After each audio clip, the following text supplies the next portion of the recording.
This might be the hottest game I've ever played on the channel, so strap in. It's a steamy and moody fantasy called TOUCHSTARVED. I'm now in love with this game, and I hope that you like this playthrough of the demo. I'll be doing all of the character endings to this first part as well, so stay tuned for those. If you enjoy this playthrough and the way that I read things, then consider checking out my free podcast called Down to Sleep. That's the place where I read books softly to help you relax and fall asleep. I read stuff like Howl's Moving Castle, The Lord of the Rings, Alice in Wonderland, and more. A quick note about this playthrough, a lot of the music was getting copyright claimed, so I've had to actually re-record a lot of the dialogue and add my own music just to avoid people claiming this video. Very annoying, and I hope that they change it for future releases, but I thought the game was good enough to put in the extra effort. It took ages, so please do hit that like and let's begin.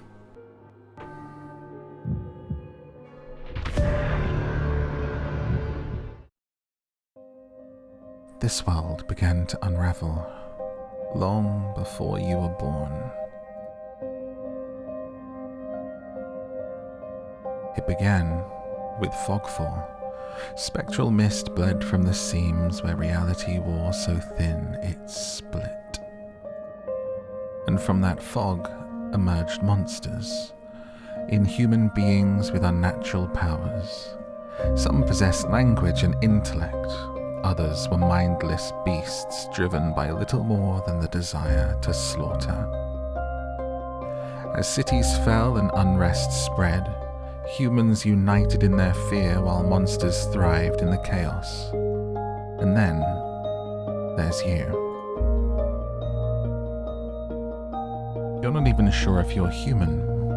You were born cursed, with hands that alter the minds of anyone you touch. Choose your backstory. Ooh. Select your origin. Okay. The unnamed. You were raised as an oracle in a remote temple. The priests claimed your touch bestowed enlightenment, but a visiting mage revealed your curse for what it is. Following the mage's word, you fled in search of the Senobium. You regularly experience unnatural premonitions that rattle your body and soul. An innate sixth sense gives you a heightened awareness of hidden supernatural presences around you. Or the Hound, a forsaken thief.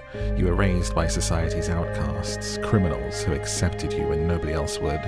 Your partner in crime, a friend since childhood, helped you steal enough money for a cure, then betrayed you. They left you with only enough coin to travel to the Senobium, your last hope. You have a sharply honed social intuition. You can survive and even thrive in the violent underbelly of the city, using your experience with the underworld to get ahead. Or the Alchemist, an abandoned mage. An exiled Senobium mage took you in as a child, raising you as her apprentice.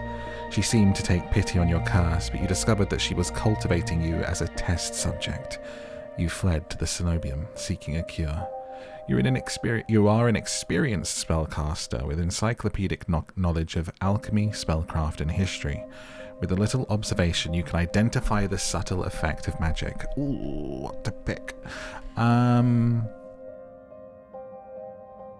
Let's go with the thief background, the Hound, a forsaken thief. I'm feeling that one. Rather than growing up in a temple or with a mage, will be the Hound. Your name is Morph. You selected he, him pronouns. Your backstory is the Hound. Yes. Asthma. The wasteland stretches as far as the eye can see. There's nothing out here but death. The ever-present stench of decay, and countless sun-bleached bones cast like seeds across the barren land. I could say death doesn't scare me, but to tell the truth, I'm desperate. It's been 2 weeks since I joined a caravan bound across the wastes. Finding a group that would accept me was a trial in itself. Is this me talking? As rations grew sparse and my canteen ran dry, I began to despair. But then, I saw it. Pretty. Eridia, the city of knowledge. one of the last bastions of humanity left in the world and home to the famous academy called the Senobium. All the world's knowledge gathered in one place. If there's anywhere I'll find a cure for my curse, it's there. Okay. All that stands between me and a cure is a final stretch of salt-soaked wastes. Or so I think, until I see the first tendrils of fog snaking beneath the wagon. Is this fogfall? My stomach sinks at the very whisper of it. A silent storm more devastating than fire. Dangerous in cities, but a death sentence beyond them. A thick blanket of fog engulfs us, smothering out the lantern's light. The wagon lurches to a stop. An eerie silence, heavy as the mist falls over us. The only warning we get is a strangled scream. "Stay back! No!"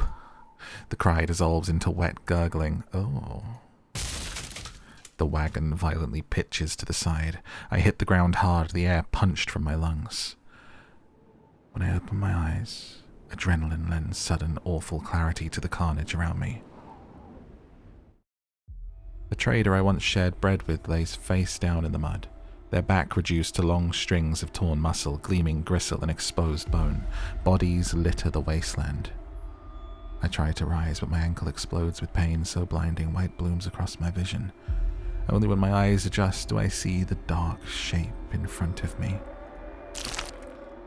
The soulless stoops over the twisted form of a caravaner. I freeze, but it swivels its head. A dozen bulging eyes twitch in my direction and blink as one. The soulless lets out an ear-splitting shriek and runs at me. But right before it reaches me, the beast barrels past, vanishing into the mist. Distantly, a horse screams in the dark. I need to move now. Run for the city. I take off, running deeper into the haze. The fog is so thick that I fear I'm headed in the wrong direction until I see a dim pinprick of light emanating from the shadow of a spire. It's faint, but it's enough. I came too far to die here. Rapid footsteps echo all around me. I turn in circles, frantically searching the opaque mist for the source. But the fogfall twists and stretches sound.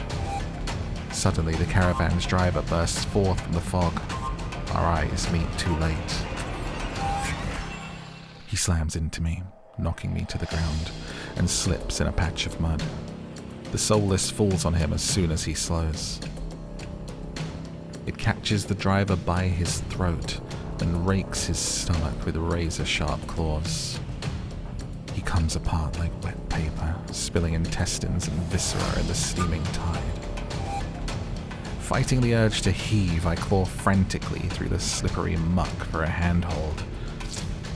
Shit. Oh.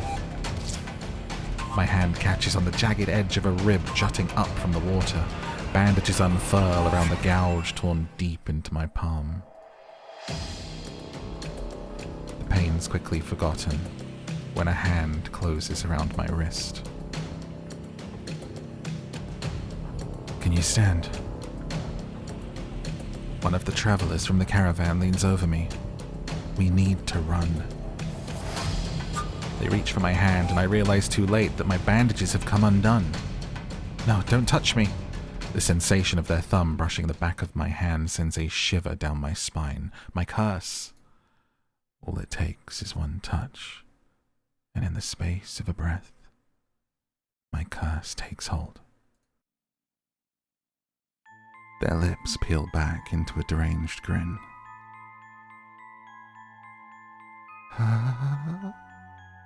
No, I've seen this face countless times before. This is my curse, madness of my own making. Their grip on my hand tightens until pain radiates from my knuckles. Let me... Suddenly, clammy hands crush my throat, choking off my breath. Die. Spit bubbles at the corners of their mouth and flex my face. The edges of my vision darken as my lungs scream for air. My nails gouge deep into the traveler's wrist, but no matter how much blood I draw, they don't flinch. The more I struggle, the tighter their grip grows. My pulse hammers in my ears, slowing with each thudding beat. This can't be happening. I'm going to die, and not because of the fogfall or the soulless, but because of my own curse. Tears sting my eyes. Not like this. The hands drop from my neck, leaving me wheezing for air. My lungs burn with each ragged cough. My vision clears, and the traveler's face takes shape, hovering inches from mine, lips still split in that macabre smile even as blood seeps between their teeth. They give one last, shuddering breath, then slump over the claws hooked through their stomach.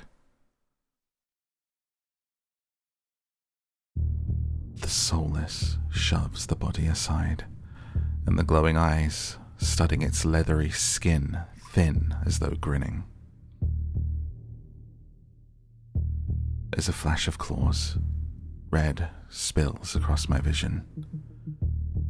I thought there'd be pain, but as I sink into the musky water, all I can feel is the grit of silt filling my mouth and the icy embrace of shallow water.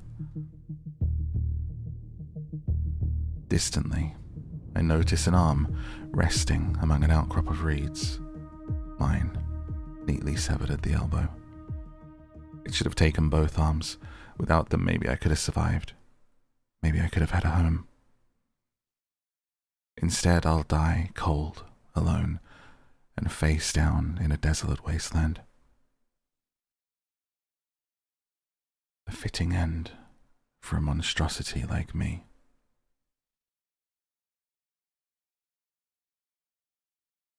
Oh God, that's bright. If this is death, it's not as bad as I feared. The cold is gone, as is the choking stench of bog water. I could drift forever, cocooned in oblivion until thought and sensation vanished. No curse, nobody howling at me in madness and terror, nothing at all. The thought has a terrible appeal to it. But the next moment I take a reflexive breath. Air pours into my lungs, then out again in a ragged gasp. Feeling comes flooding back, warm cloth on my bare skin, a firm surface underneath me, a strange tang of sulphur in the air. Do not be afraid.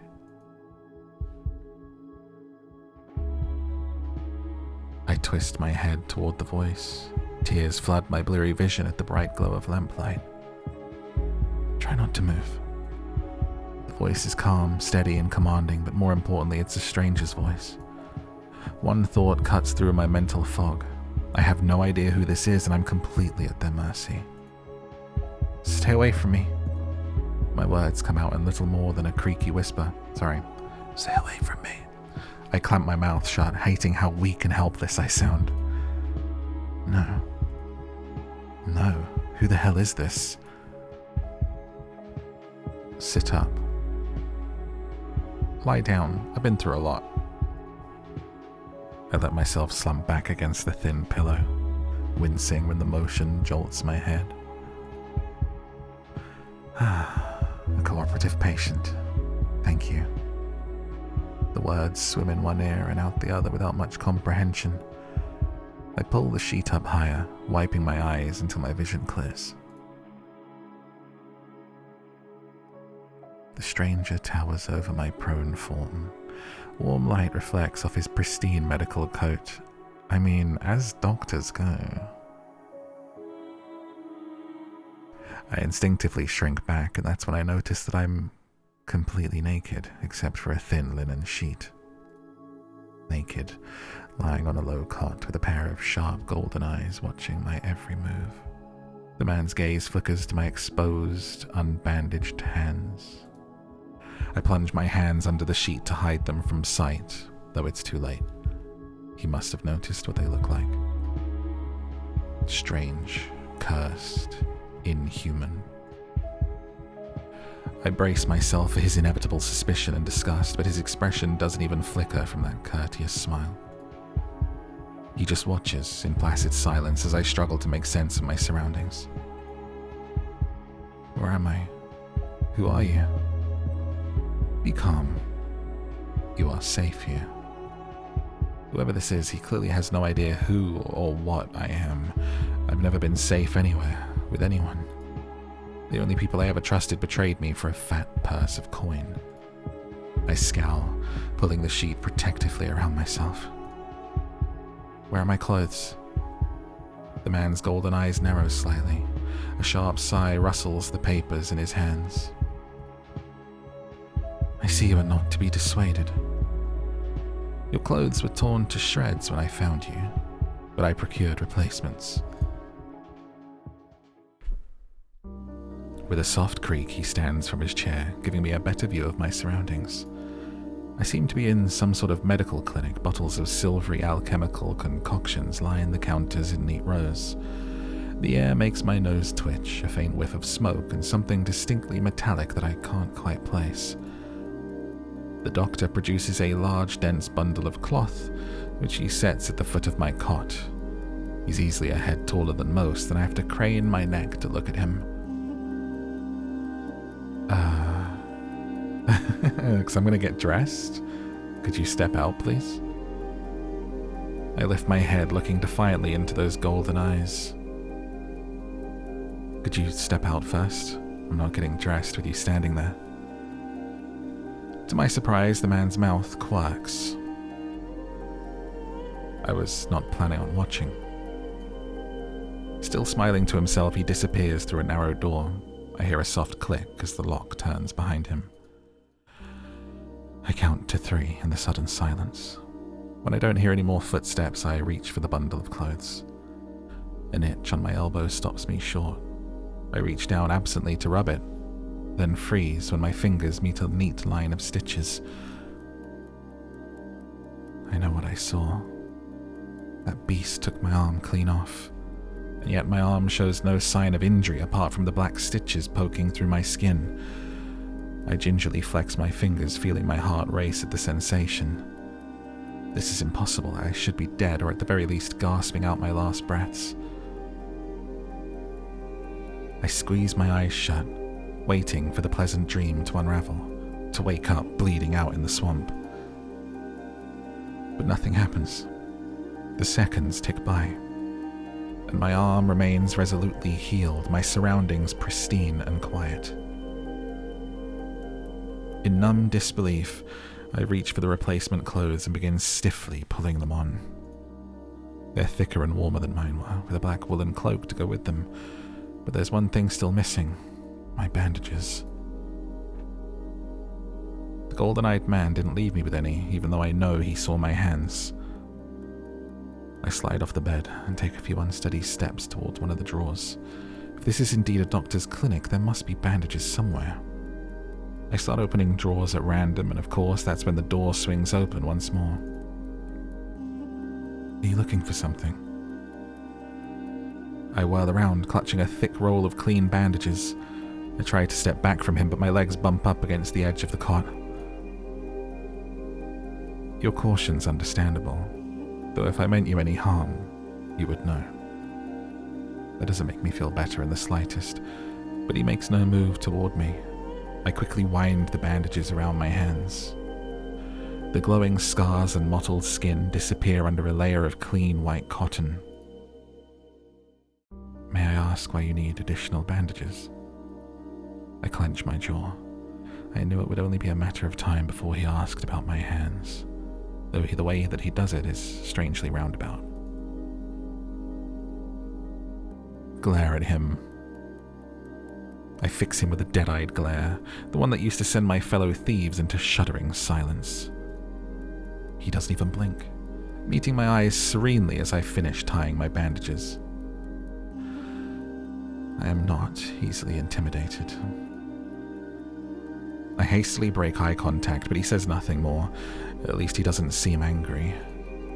But if he wants answers out of me, I'm still going to need some from him first. Who are you?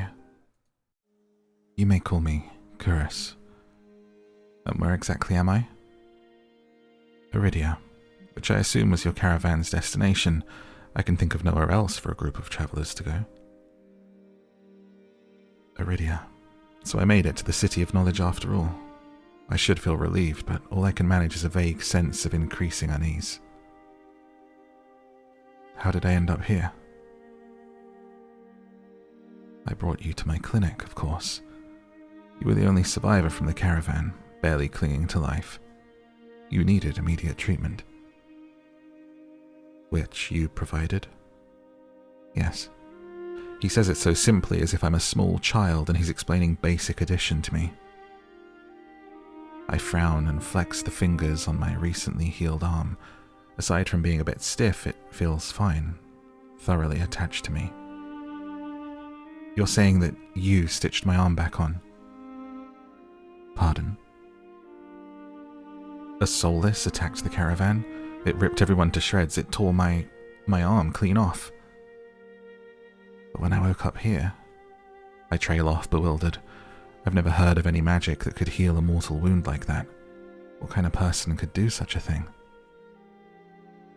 The doctor, Kuras, pinches the bridge of his nose. He sits back down in his chair, quiet for a long time. I do not know where you come from, but Eridia is the city of knowledge and deadly secrets alike. Information is power, and it is most unwise to give or receive it freely. Since you refuse to divulge your secrets, I will not divulge mine. I do not even know your name. You are new to Eridia, so I will overlook this specific breach of etiquette. However, you should not expect others to extend the same courtesy. Do you understand? He looks pointedly at my freshly bandaged hands. Loath though I am to admit it, he has a point. I'm also a complete stranger to him, and if he's telling the truth, he saved my life. I take a deep, steadying breath.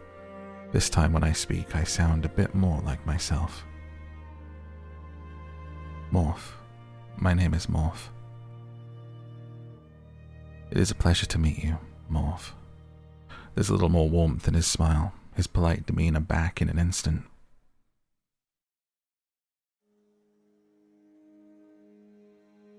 Thank you for saving my life. I chance to smile in return, even if he won't explain how he did the impossible. There's no doubt in my mind that I'd be dead if not for him. Think nothing of it. I'm not sure if he's just being excessively courteous, but his words only raise more urgent questions. But I have to ask, why did you save me? You don't know me. The question seems to startle Kuras. I could hardly leave you to die in the wastes. Assisting those in need is the very essence of a doctor's duty. I've never met a doctor who also handed out free clothes. My fingers find the edge of the cloak. There's a subtle but delicately embroidered pattern around the hem. I try not to think about what kind of price Kuras might ask for such well-made clothes. No, I suppose not. Forgive my presumption. I rarely come across so fascinating a patient. I blink. What did he just say? I simply meant that few would cling to life so resolutely, or brave such a perilous journey to Eridia.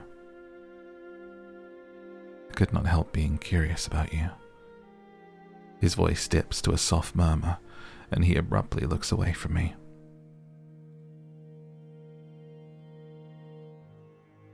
You're pretty curious yourself, am I? Well, I haven't forgotten about my arm. I wiggle my intact fingers at him. Clearly not. But you haven't asked me for any payment either. I require none from you. Travelers do not have an abundance of coin, and it would be unethical to leave you destitute in a strange place. I fall silent, unsure what to say to that. Nobody would help a horror like me for free. There has to be some kind of catch or trick, right? A loud knock at the front door stops our conversation cold and spares me from having to say anything else. Duty calls. Unfortunately, you are not my only patient today. The knocking grows more insistent, and Kuras lets out a tired sigh. Please wait your turn. Though he says it quietly, the clamour on the other side of the door abruptly stops. Do you need anything before you leave? Oh. Between the soulless attack and my miraculous survival, I'd almost forgotten why I came to Eridia in the first place. I need directions to the Senobium. The Senobium. The look on his face is downright chilling. He pauses, choosing his words with cold deliberation when he speaks again. Whatever you seek, it's very unlikely you'll find it there. The Senobium's gates open for precious few visitors. Even if they did, you would not like what you found inside. My heart sinks. Is he saying that I came all this way for nothing? Risked life and limb for nothing? That can't be. I've only just arrived, and Eridia is the largest city still standing. There has to be a cure for me here. Then if not the Senobium, where would you suggest? Do you know anyone else in Eridia? I shake my head. Then I suggest a local guide. Head to the Wet Wick and ask for Leander. Excuse me, the Wet what? The Wet Wick. He sounds deeply unamused. Follow the postings advertising Leander's Bloodhounds. They're difficult to miss. When you meet Leander, tell him I sent you. This isn't much to go on, but Kuras points towards the clinic's back door. You will be safe so long as you do not draw attention to yourself. That's easier said than done. I've always been a magnet for the worst sort of attention. If you require my assistance, you may return whenever you wish. Though he's smiling, there's a note of finality in his voice. Resigned to my dismissal, I slip out the back door. Well, he was an interesting character, wasn't he? I find myself standing in a narrow and rather gloomy alley. I pull the new cloak up over my nose, stepping over the contents of chamber pots that have been emptied into the streets. Something weighs heavily inside one of my cloak's pockets. My coin purse. Everything's still inside.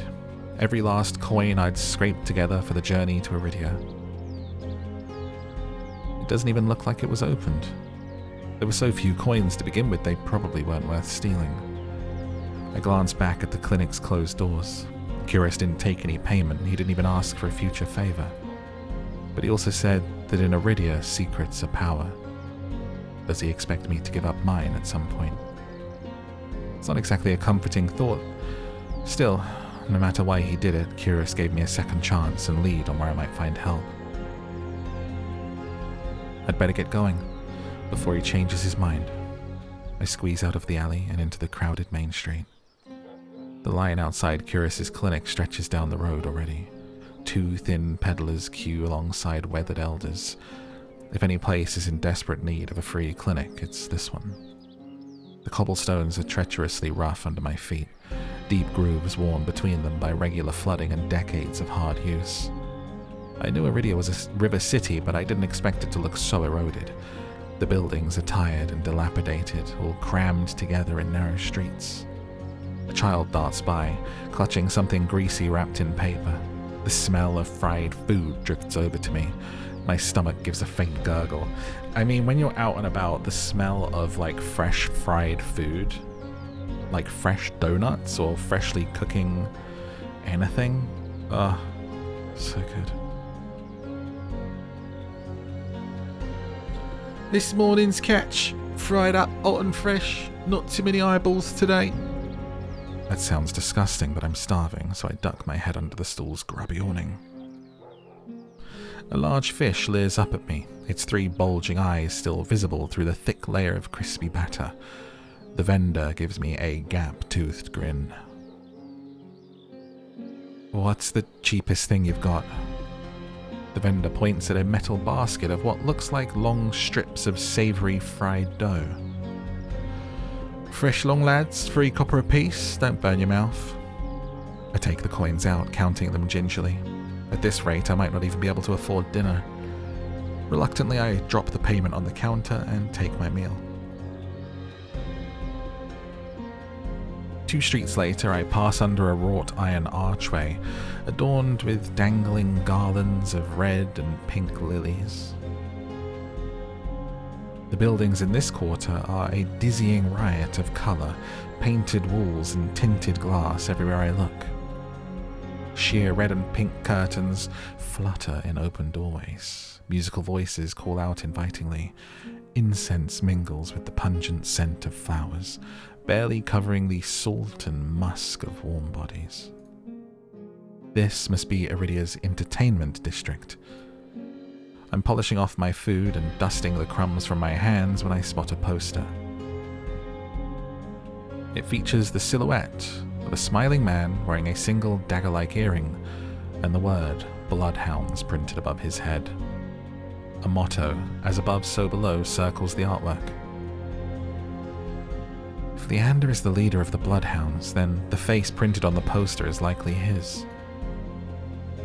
I follow the line of identical posters around a corner and nearly hit my head on a precariously dangling wooden sign. Looking up, faded orange letters read, "The Wet Wick." The facade of the building looks like it's seen better days, but I hear faint music and laughter coming from inside.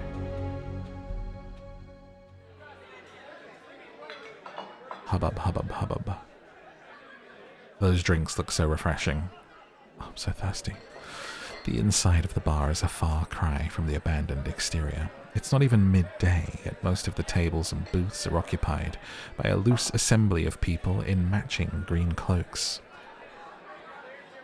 There's a lot you can tell about a city by its dives. This one seems ordinary enough, even if the uniforms are unusual.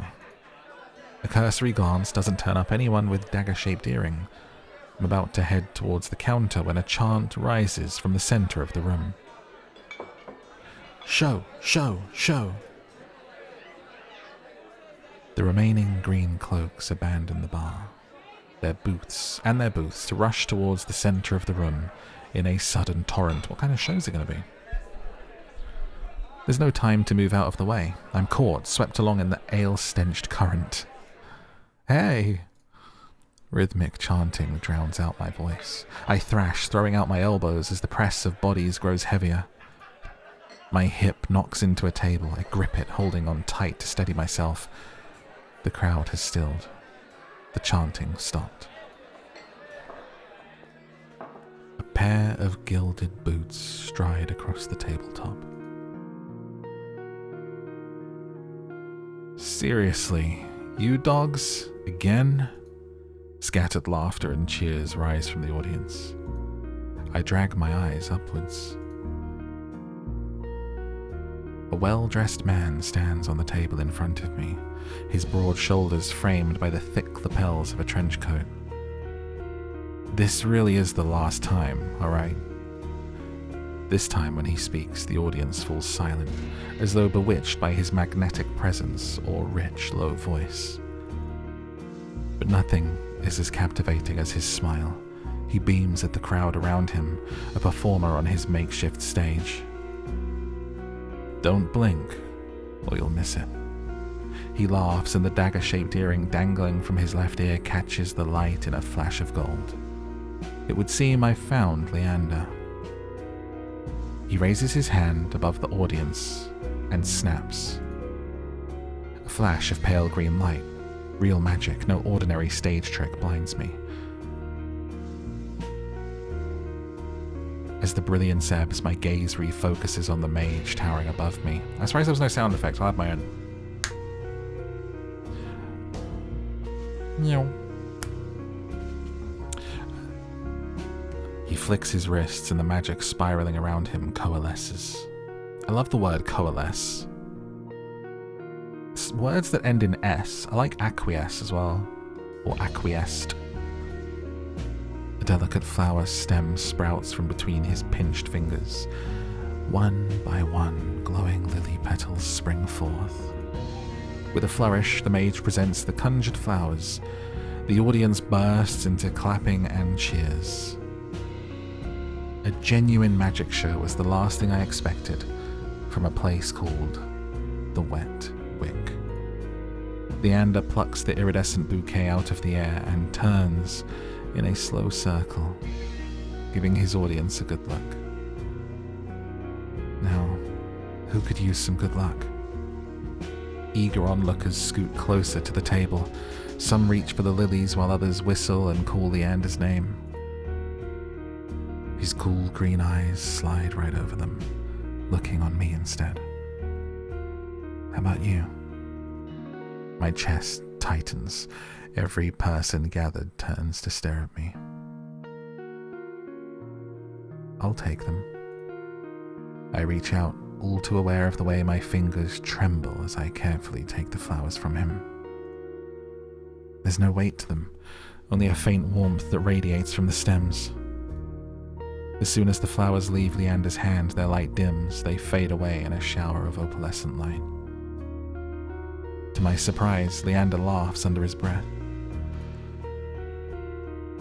That's the problem with flowers. They don't last long, but they leave an impression, right? He grins at me and I find myself smiling back. Are you flirting with me, sir? Leander steps off the table, dropping among the excited crowd with an audible clink. I love people's outfits in this so far.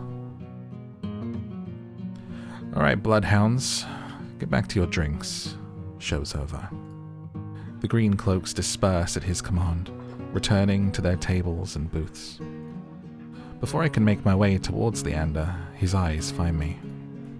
He gives me a friendly wave, then beckons me over to the crowded counter. I manage to squeeze beside him, but there's so little room that his broad shoulder presses against mine. I tense, but he doesn't seem to mind at all. Is this your first time in Eridia? He says it lightly, with a genuine air of curiosity. Do I stick out that much? No, but I'm certain I'd remember seeing a face as lovely as yours around Lowtown. My eyes flicker to the polished countertop. I'm not used to flattery, and being this close makes eye contact difficult. As if on cue, the bartender approaches us. What can I get you? Surprise me, and add anything my friend wants to my tab. I wasn't expecting the generosity, but I have to admit I do feel a little thirsty after all that fried dough. I bet you do. I'll have what he's having. While the bartender leaves to fix our drinks, Leander leans his elbows on the counter. I'm close enough to notice the purple shadows under his lower lids. His eyes wander over me in return, but when they lock on my bandaged hands, a sour taste rises in my throat. Here comes the question. So what brings you to the Wick? Kuras sent me? He pushes his hair back from his forehead, but it immediately falls right back into place. So it's about work. The bartender returns with a pair of glasses filled with what I can only assume is beer. I raise my glass and give it an experimental sniff. It smells faintly yeasty, but with an undercurrent I can't quite place. A quick sip confirms my worst suspicions. It's awful, somehow briny and sour in a way that reminds me of pickles. But any thought of complaining dies the moment I look up and see Leander taking a deep swig from his glass. He lets out a satisfied breath. How can I be of assistance? I need to get to the Senobium. As soon as the word Senobium leaves my mouth, the entire bar falls silent. Bloodhounds twist around in their seats to gawk openly. Finally, an especially drunk one speaks up. The hell are you bringing up the Senobium in here? Throw him out! This is Bloodhound territory. The vitriol catches me off guard. From the angry looks thrown my way, it's clear I've broken some unspoken rule just by mentioning the Senobium. When I glance at Leander, he's drinking, as though he hasn't noticed the uproar.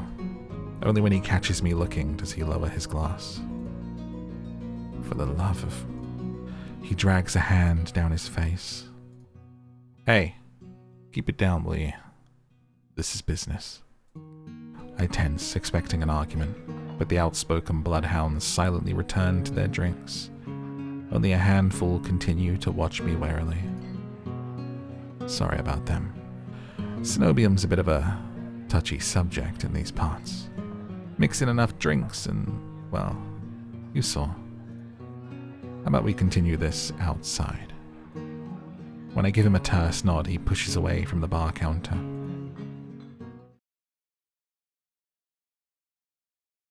I follow Leander to an alleyway tucked behind the Wet Wick, where layers of frayed Bloodhound posters have been plastered to the walls. Seeing them side by side, the resemblance between Leander and his likeness on the posters is impressive. Kuras didn't send you here for help with the Senobium, did he? From the look he gives me, he already knows the answer. I glance away. No, he didn't. He suggested I find an alternative. Yet here you are, asking about them anyway. What do you need the Senobium for? I don't want to tell him about my curse. The less people know about my capabilities, the better. Thankfully, Leander takes my reluctant silence as an answer. Well, I see you're already aware of the city's currency. Information's worth its weight in gold here. Kuras told you the truth, the Senobium is dangerous. Get on their bad side, they'll imprison you, if you're lucky, or torture you if you're not. But the Senobium's supposed to be a place of learning. Oh, sorry, that's me. The Senobium's supposed to be a place of learning, a sanctuary. I've got to be all light and innocent. The Senobium has always been heralded as the last bastion of human knowledge, a shining beacon of hope in a world steeped in nightmares. If any place held answers, it would be the Senobium. That's why I came here. It's what they want you to think. Things that seem too good to be true are often just that. Such a simple statement, and yet it leaves me reeling. If it's true, if I staked everything on a lie, then what now? Leander clears his throat. But as I always say, there's solutions to every problem, and alternatives to every solution. He claps his hands and turns to me with a brilliant smile. That's why Kuras pointed you to the Bloodhounds. Let us help you, whether it's hunting soulless, finding people, or recovering stolen valuables, we can do it all, and free of charge. I'm shaking my head before he's even finished his practice speech. My patience is wearing dangerously thin. Listen, I appreciate the offer, but my problem can't be solved by a group of good Samaritans. A group of particularly handsome Samaritans. To my chagrin, Leander nods slowly. That's a word. Whenever I'm doing my podcast, anytime I'm doing it, I have to Google how to pronounce it. It's one of the words that comes up quite often in the books that I read, and I believe it's chagrin. But I forget, so I like to double check, because otherwise people have a go at me. Oh, what have I done? There we go. And your problem must be fairly serious, and if the Senobium's your first choice, you're searching for a magical solution, aren't you? When my eyes widen, he nods along as though he suspected all along. I'd be happy to help you out. That is, if you'll tell me what ails you. Leander might not work for the Senobium, but he is a mage, and a powerful one if his demonstration earlier is any indication. I'm silent, plagued by indecision. I don't know if I can trust him, but it's not like I have any alternatives. I hate to admit it, but this could be my only path forward. My confession comes out in a pained whisper. I'm cursed. Cursed? Oh, now I'm very curious. What kind of curse? Something ancestral or more recent? He looks me up and down, taking in my face, my eyes, and finally my hands. It's your hands, isn't it? I wait until I'm certain my voice will remain steady before answering. My touch is dangerous. It changes people, hurts them, Before I've even finished, Leander begins taking his glove off. He tugs his left hand free and flexes his fingers. Let's see it. He offers me his hand, and a prismatic flash of magic ripples across his palm, but I'm already shrinking backwards. I can't. I don't care how confident Leander is. I can't bring myself to hurt him, to see his kind face twist into a mask of madness. Believe me, this isn't an ordinary curse. I'll be fine. Perhaps where you came from, your affliction was strange and one of a kind. Spend a year in this city, you'll see 1,000 curses and thrice as many cures. Do you really think Kuras would send you here if I couldn't handle it? How should I know? I only met him today. I'm as good as any mage in the Senobium. Better even. If they can help, so can I. You don't know what you're asking me. I'm asking you to trust me. I look from Leander's outstretched hand to his confident smile. Then, with a short breath, I begin unwinding the bandages from my hand. Fine, but if you lose control, don't say I didn't warn you. You can tie me up first if it makes you feel better. With each joint I expose, I grow more and more certain that this is a terrible idea. Did you notice how he blushed when he said that? He wants me. Ready when you are. If he's bothered by the way my hand looks, he doesn't show it. My fingers hover shakily over his palm. 3, 2, 1. Touch him. I tap his palm once, as quickly as possible. It's barely more than a brush, but that's all it ever takes. When I look at his face, expecting to see the worst, Leander only grins. See, it can't be. This time, when I reach out to touch Leander's palm again, he catches my wrist before I can pull away. I told you, there's really nothing to worry about. He trails off when my thumb brushes the soft skin of his inner wrist. I search Leander's face for traces of madness, but his eyes remain a clear, soft green. Color rises in his cheeks, but he remains still, except for the subtle bobbing of his throat. Neither of us speak, as I trace the contours of Leander's palm, lost in an awareness that I wasn't prepared for. I just clocked while this is called TOUCHSTARVED. I haven't been able to touch anyone my whole life. Imagine, I mean, it's literally like when you're touch-starved, and then imagine like the next time you touch someone, or if you've never touched someone, that feeling, like that magical skin on skin, whether it's like hand to body, hands and hands, whatever it is, would be like magic. I've been with other people, kissed them, been embraced by them and more, but not like this. So I've just never been able to touch anyone with my hands. My fingers, long deprived by years of bandaging, pick up every single detail. The grooves of his palm, the smooth shell of his nails, the pulse of his heart. For as long as I've lived, I've never been able to hold someone's hand, not without dire consequences. I never realized what I was missing until this moment.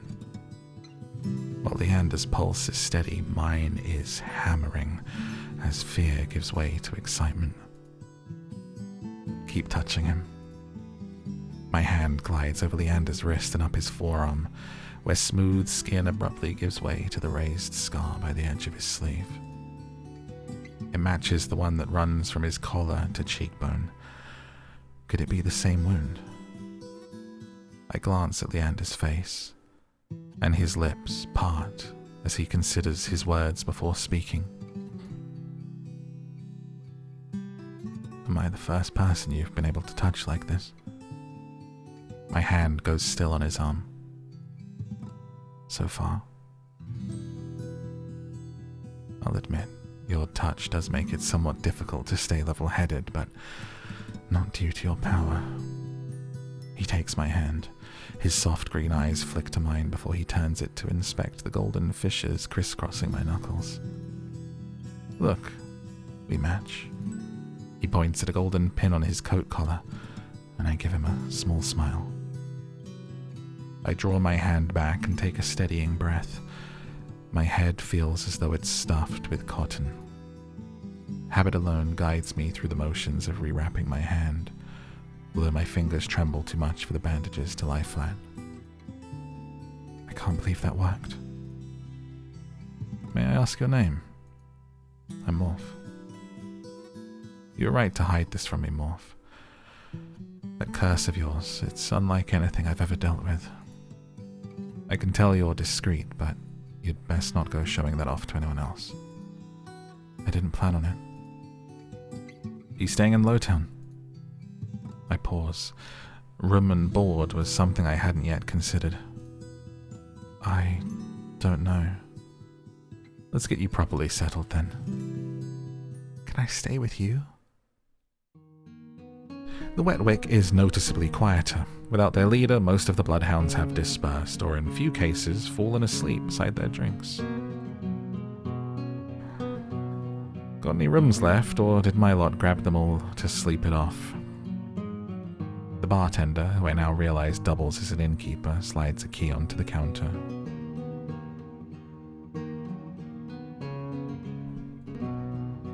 You know, I always keep the corner room open for your escapades. Leander's laugh sounds slightly strained. And I always appreciate it, but you're mistaken. This is just for my friend Morph. Sure, stay as long as you like. You two have fun. Escapades, huh? Leander clears his throat, then holds the key out to me. But I hesitate. My coin purse barely holds enough for a day's worth of meals, let alone a room. How much do I owe you? Nothing. Bloodhound rates. My treat, since you shared your secret. Food, drink, a warm bed, anything you need. Carefully, I take the key from him. It's small, but weighs heavy in my palm. I never expected to have a warm bed in Eridia, let alone free meals. I planned to steal whatever I needed to get by, no matter how dangerous. Thank you. Go explore, Morph. You'll find many roads in Eridia, each leading to a different answer. But if you need a reprieve from what haunts you, come find me. Just be careful. I nod, taking one last look at the gleaming bronze key before tucking it into the pocket of my cloak for safekeeping. Leander gives me one last friendly wave before I depart. I'm surprised I haven't made more mistakes. I have to go back less often than I used to, but reading books on my podcast, like occasionally have to do retakes, but I'm just recording this as it is. I can't do any redos on a game. There's no do-overs. So I've done pretty well, so tell me that you're proud of me in the comments, please. For it's a lot of reading, and I haven't got to speak to you very much for the last hour, but I hope that you're enjoying the show so far. If you are, say, I'm proud of you, Morph, or yes, Morph, or just hit the like button. If you're shy, that's fine, but there's no need to be. Leave a comment. Everyone's nice. Shall we continue? Okay. The air clings, sodden and heavy. Without the morning crowd, the sunless streets look barren and bleak. Even the peddlers are long gone. Only a pair of crows remain quibbling over stale crusts in a gutter. I feel a ridiculous pang of envy. At least they've got a reason to fight. I've never felt so lost. Kuras and Leander both made it clear that the Senobium can't be trusted. But I came so far, endured so much. I need to see the Senobium for myself, if only to satisfy my curiosity. I should have asked someone at the bar for directions before leaving. I'm about to turn back, when a shadow passes over me. A cloud, I think, until a puff of hot breath tickles the back of my neck.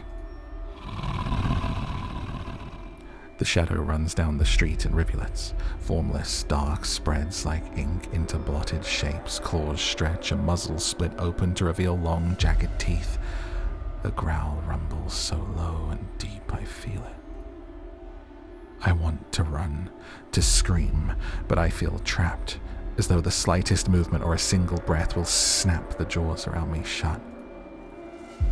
No, I won't let it end like this. If I'm going to die, I want to see what got me first. I steel myself, then turn. The shadow vanishes as quickly as it came. I'm left standing in the middle of the street, alone except for a figure reclining in the shade of a nearby stoop.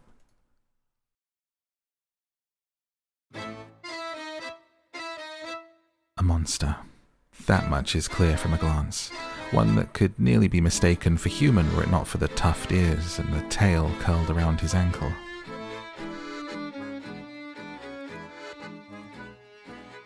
Or the dusk-pink eyes with pupils that sharpen like needles when they fall on me. Our eyes meet, and the monster uncrosses his long legs. His hair gleams a shade of red that reminds me unsettlingly of blood, where it curls around his collared throat. Jumpy, aren't you? His tone is so light and carefree that I glance over my shoulder to make sure he's speaking to me. When I look back, the stranger props his chin on his knuckles and regards me with an inscrutable little smile. Didn't you see that shadow just now? It was massive, moved like a beast. Even as I speak, I'm aware of how ridiculous I must sound, but the stranger's smile doesn't falter. The only beasts I've seen are the Wick's drooling regulars, though this did catch my eye. With a flourish of his hand, my in-room key appears dangling from his fingers. It turns on its chain, glittering when it catches the light. My hands fly to my cloak's pockets and, sure enough, find them flat. He crooks his fingers, beckoning. I've already taken 2 steps forward before some stifled instinct stops me. Something feels wrong. I'm still on the edge, thrumming with so much adrenaline that the stranger's shadow flickers at the edge of my vision. I always attract the worst kind of attention, but I can't get rattled now.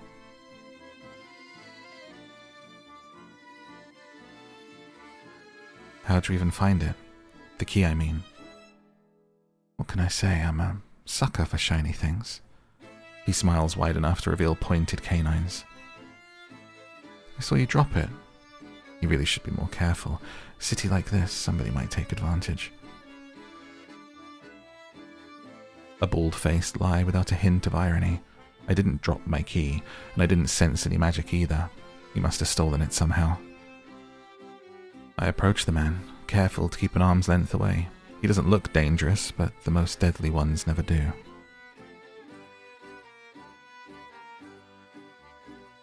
The stranger's chain softly clinks with the tilt of his head. His ears flick. Keeping your distance. Till I figure out how you managed to rob me. Yeah, I am. You think I stole your dinky little key? From all the way over here? He gives an exaggerated sigh. I'm good with my hands. Not that good. Do I really look like a common thief to you? He's got me there. The sheer fabric of his sleeves alone would be too expensive for most street thieves. Hell, his shoes look like they would cost more than I spent traveling here. And then there's the shop behind him. No matter the city, parted pink curtains only ever mean one thing. I'm not looking to buy, and I doubt I could afford your services anyway. Luckily for you, I don't charge. The man runs the tip of his tongue over a fang, and for the first time since I stepped into that shadow, I feel something other than dread. My face grows hot. That's not what I meant. I'm flattered, really. With sex my trade, I might make an exception for you. How about half off for a handy? Or you could just hand over my key. Ask nicely, I might even let you tug my tail.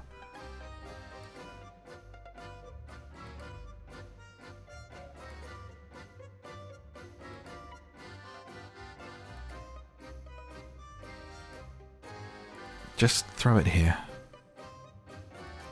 So some spindly little street urchin can snatch it and run. He raises my key and tilts his head so he can watch it dangle back and forth. Suppose I could just claim your room for myself.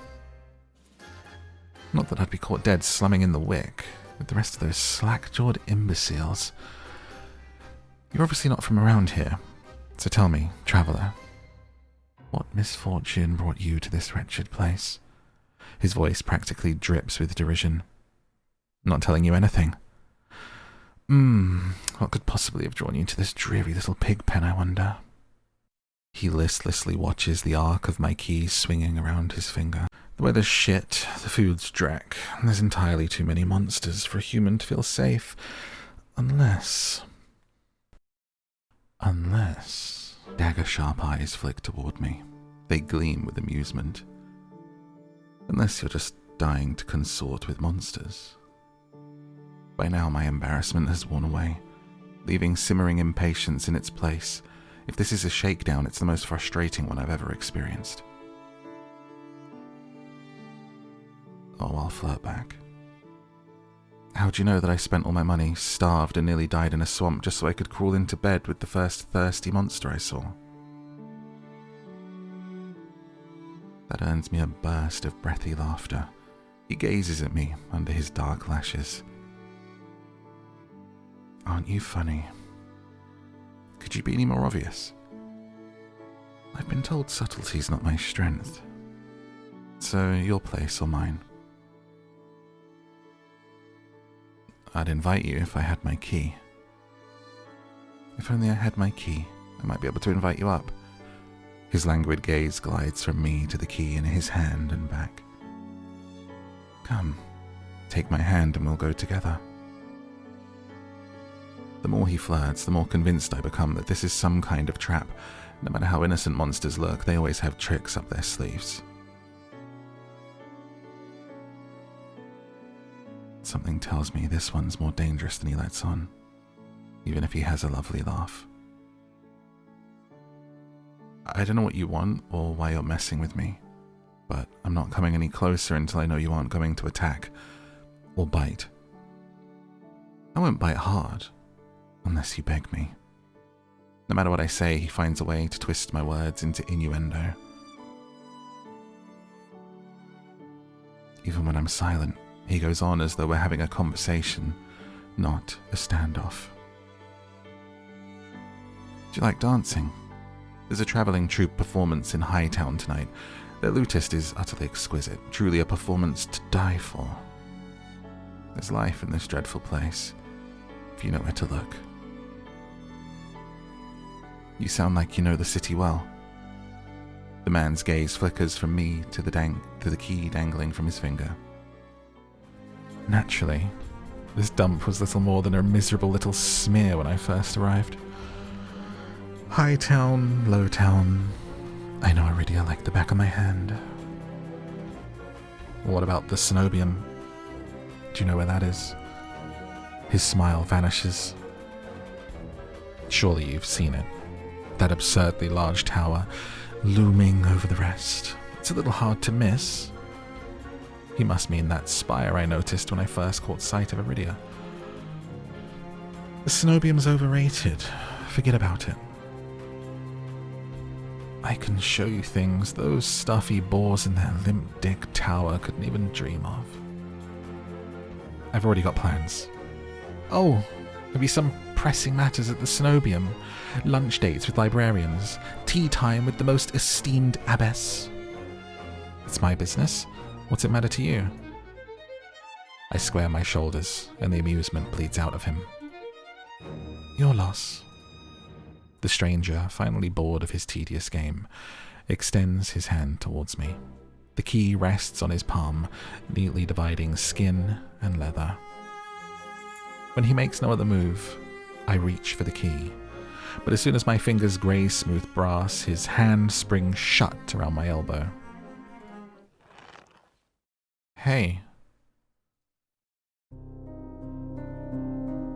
He yanks me down, and I stagger, my soles slipping on the steps. For a sick moment, I fear my bandages will unravel under his touch, but he's careful not to disturb them even as his fingers dig into my arm. I knew I smelled blood.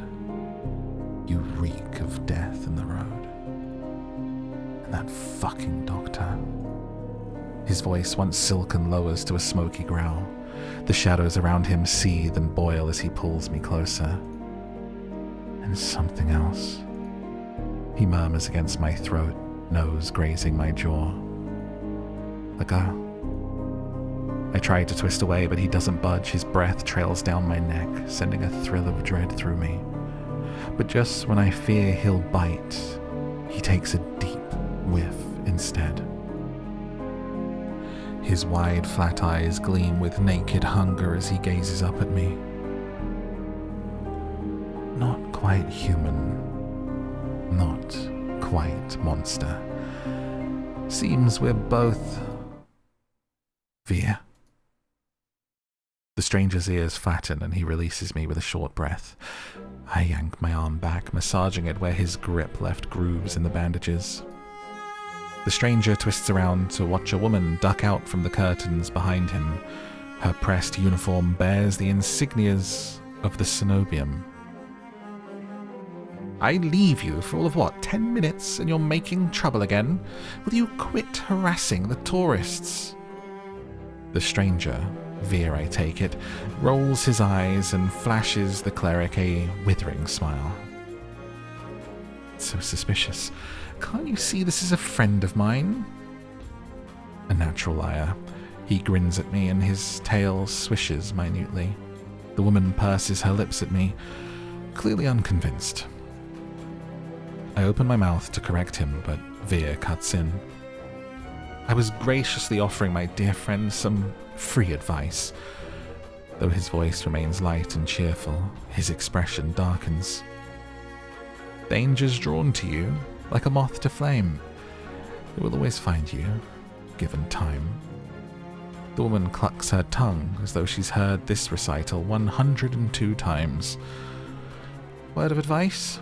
Don't take free advice from lazy foxes lounging in the streets. This crook would sell water to a drowning man for the sheer enjoyment of it. She shrugs off a wilting look from Veer. Oh, please. Any friend of yours knows it's true. Now hold still. Veer rises gracefully at her approach. He pushes his hair aside so it drapes over one shoulder, exposing the long line of his neck. And suddenly, it dawns on me.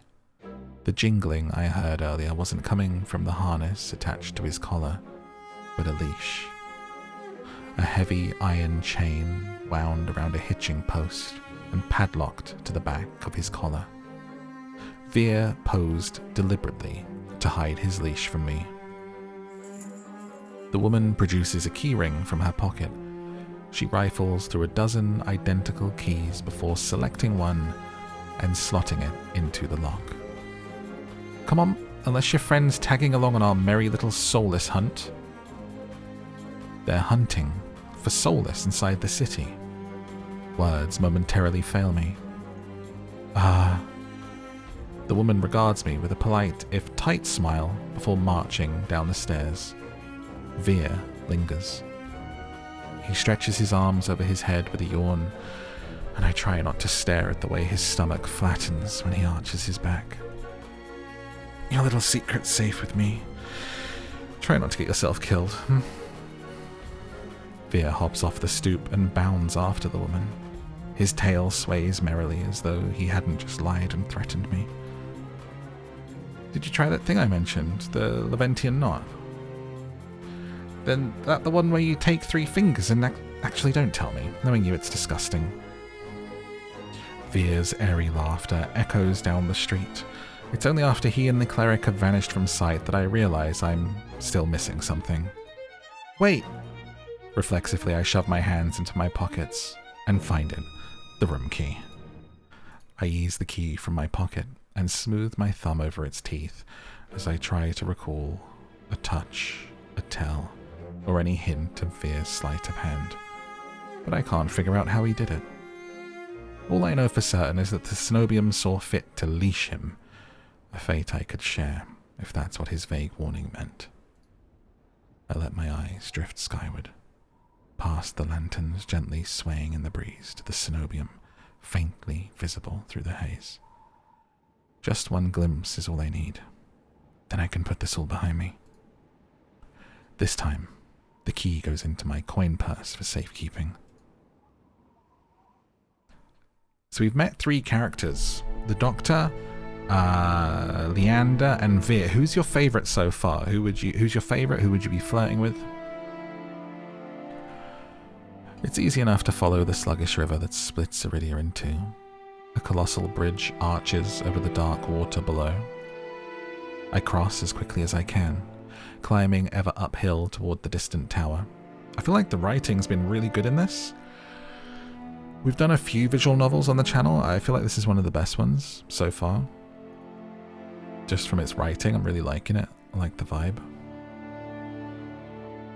Hours later, legs aching, sweat beading on my forehead, I finally find what I was searching for. The Senobium of the luminous void. It stands at the highest point of Eridia, surrounded by cold white walls. Well-dressed people stroll down the walkways, paying no attention to the massive tower in their midst. I'm the only one standing before the gates. I crane my neck up and up, until the top of the Senobium tower disappears into the clouds overhead.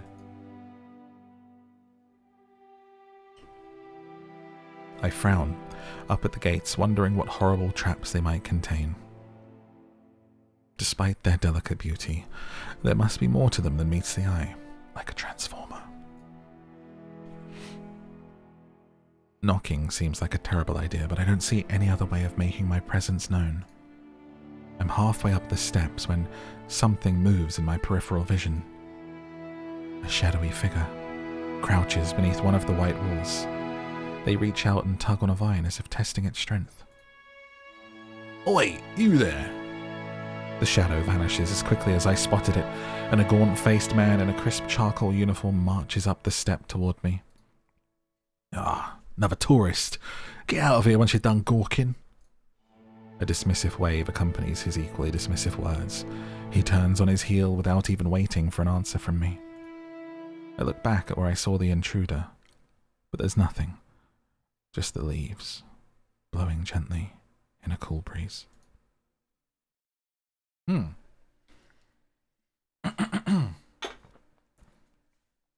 God, getting a dry throat. When I used to stream these kinds of games, I wouldn't be able to like pause or take a break or drink or anything. I can remember Disco Elysium I did over the course of like a week, and I had to take a break from that game because it was drying my throat out so bad. Just like 6 hours of reading every stream and like doing voices and stuff. I was absolutely spent. I step away from the gates, hopelessness washing over me. Hello. A whisper so close I can feel the warm brush of breath on my skin. I instinctively jerk away, but there's no one beside me. Halfway down the staircase, I spot a woman swaying in the breeze. She's gaunt as a rail, her blouse moth-eaten. I'm unable to take my eyes off her, not because of the way she smiles a little too widely or the way her tousled braids look unbrushed for days.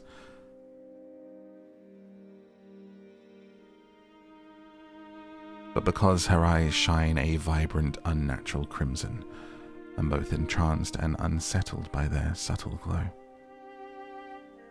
These days, you'd need a miracle to get in there. I'm unsure how to respond, or if I even should. Respond sarcastically. Seems like I'm in the market for a miracle. Know anyone selling? She beams at me, like I've said the greatest thing she's ever heard. Lucky for you, I have them for free. Whatever she's selling, I'm not interested. My words come out in a breath. No thanks.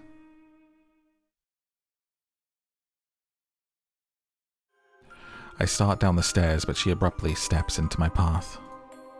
She turns her back to me, and before I can react, she slips her fingers under the lacing of her collar, stripping out of her blouse in broad daylight. What are you... As worn fabric unveils bare skin, my panic is smothered by cold horror. A misshapen, sunken scar carves into the woman's body. Pitted, gnarled skin snakes down her shoulders, blooming from a gaping hole in the back of her neck. A shuddering breath escapes me. The fuck? Whatever disease this woman had ate away at her from the inside out. How is she able to move or breathe? It's impossible. She shouldn't be alive, and yet the power to cure anything can be yours. The power of the sea spring. The woman slides back into her blouse and deftly laces it up. If I've caught your interest, follow me. It's only a short walk away. Am I supposed to be able to see her right now? Has this bugged out? I'm not sure. Without another glance, she leisurely strolls down the Senobium stairs, loose braids bobbing behind her. The edge of her scar peeks out from under her collar. I stand there, wordless, until I manage to regain my bearings. It's a twisted miracle, but a miracle nonetheless. Or I'm wondering if maybe she's not in it yet, if maybe with demos they can't have... Because if she, took her clothes off, I'm not sure. This could be the stupidest decision in my life, but what choice do I have? I take a final look at the Senobium shut gates, then follow her down the steps. We descend from the higher streets, leaving behind their gilded decadence as we cross the river. The wet, derelict districts feel more familiar. The crimson-eyed woman takes me farther, then farther still, until I'm met with an all-too-familiar sight. My gut lurches when I face the open horizon. The city's outskirts are hardly recognizable in daylight, and probably safer for it. But venturing beyond Eridia's walls is a gamble I wasn't prepared to take so soon. Keep going straight, and the sea spring will reveal itself to you. I bark out a bitter laugh, loud and involuntary. I've fallen for this already, not that I'm proud of it, but I know a setup when I see one. I barely have enough coin for a meal for what it's worth. If I wanted your coin, I would already have it. She says it so lightly I almost believe her, even if she looks as physically capable as a toothpick. You're as safe inside the city as outside of it. Truthfully, the territory before you is the safest of all. What do you mean, territory? This region belongs to Ice. Most people know him as a gang leader, but he's much more than that. I squint against the empty wastelands. Only a fool or someone with nothing to lose would leave the city. Apparently I'm both. But if this sea spring cured her, I need to see what it can do for me. I set off into the wastes. Over my shoulder, the woman calls after me. Good luck, Morph. I hope we meet again. My heart pounds with each step I take from civilization. For what seems like an eternity, I force each foot forward, one step, then another, until a realization hits me. I never told the woman my name. Something pierces the horizon ahead of me. A building, nestled into a tall cliffside, but so starkly out of place it might as well be hallucination. It drips with extravagance and honeyed mahogany, an ornate jewel of architecture. A row of dark silhouettes stand out on the horizon. Trees, I think, until I'm close enough to realize that what I mistook for branches was spikes and jutting tendrils. Soulless, several of them watch me in the distance like statues. I don't think. I just run. Exploding into a messy sprint, I push my legs as fast as they'll take me towards that decorated building. Flashes of last night chase me, the gushes of blood and screams of death, the smell of burning flesh and sour bile. I can't go through that again. I won't. The next thing I know, I'm dashing up wooden stairs and crashing through towering double doors. I gasp for air, my lungs burning from exertion. I'm desperate to be safe when I process my surroundings. It's more hellscape than sanctuary. Blood flows all around me, overwhelming my vision with a lurid, unholy red. Instinctively, my hand leaps to my mouth. But the rotten stench of blood never comes. Instead, a smoky scent hangs in the air, sharp and spiced. I swallow thickly, convincing myself that it's not as gruesome as it appears. This has to be the sea spring, the place that grants miracles. Pulling my eyes away from the pool, I take in the rest of my environment. Tall pillars flank me, blanketed in written notes. Seating pillows scatter the floor. A rustic kettle sits nearby. Someone must live here, despite how eerily empty it is.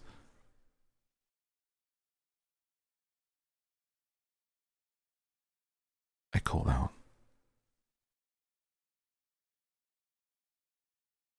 Hello? Is anyone here? My voice echoes around the cabin. My voice echoes across the cabin without response. I approach the paper-covered pillars. Maybe something here can tell me more. I reach for the bottom. A note at the lower end. It reads, "They watch me through the mirrors. They won't stop staring. They know what I did, but they won't have me.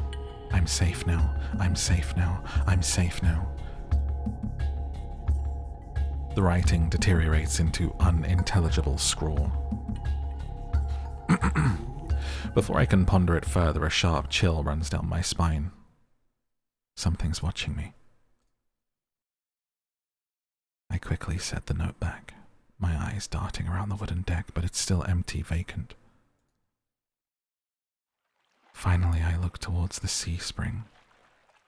That stillness hides something deeper. Something wrong. Hey. I spin around and come face to face with a pack of soulless.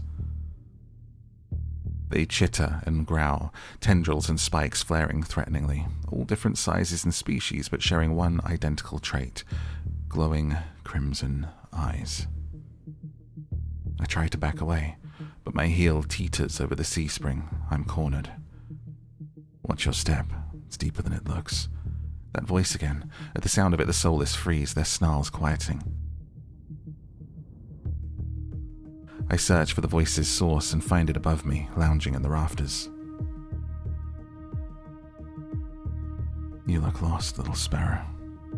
His gaze is a violent crimson, one that sears through me, leaves me feeling raw and exposed. They're the same eyes I've seen over and over. First with the scarred woman, now with the soulless circling me, all bound by the sea spring's blood red. In the shroud of darkness behind him, shapes like massive tentacles twist and coil around the wooden beams. I can't focus. The soulless's growls ring in my ears. They're not advancing, but that could change at any second. Panic rises in my throat as I struggle to track them. Hey. Eyes on me. My stomach rolls as I tear my eyes away from the soulless. Don't ignore someone who's talking to you. It's not polite. For a moment, anger knocks my fear aside. Who is this bastard?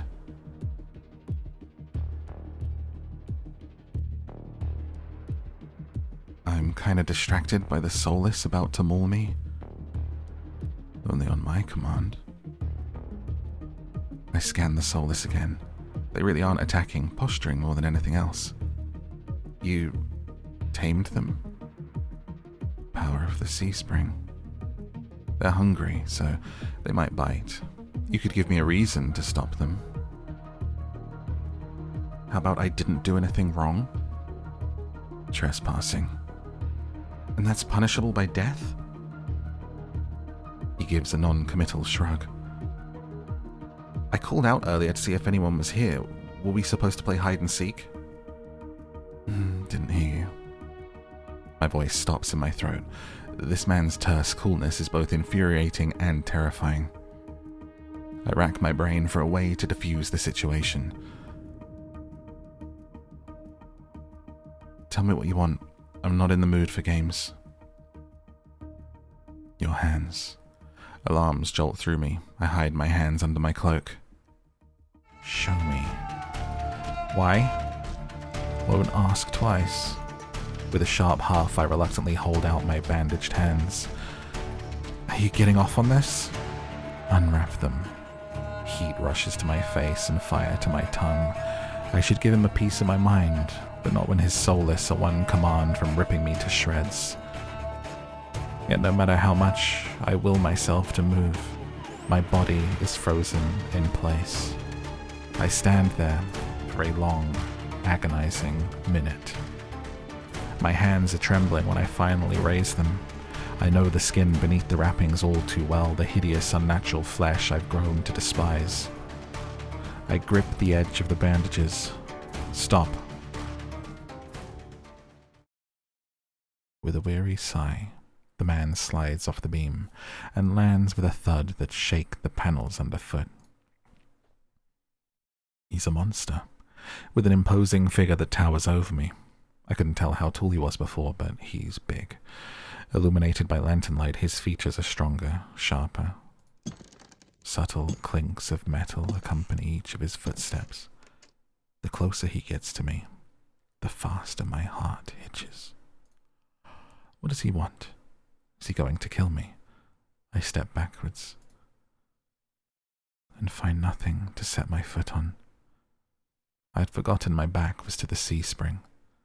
I fall right before a warm hand catches my lower back. I'm hovering above the sea spring, the scent of smoke and leather enveloping me. Blazing crimson eyes bore into mine. Told you to watch your step. I'm too stunned to muster a response. Like I weigh nothing, he guides me back to solid ground and steps back. Following a subtle gesture from his fingers, the soulless around us disperse and relax. The shift in their demeanor is so abrupt it gives me whiplash. The enormous tentacles are no longer in the rafters, though now I doubt I ever saw them at all. Either way, I exhale a breath of relief. I'm enjoying this so much, I feel like I need... What's something like this that I could read on my podcast? Because this is awesome. Like, what? Something that's this vibe, right? Nothing adult, but like romantic kind of...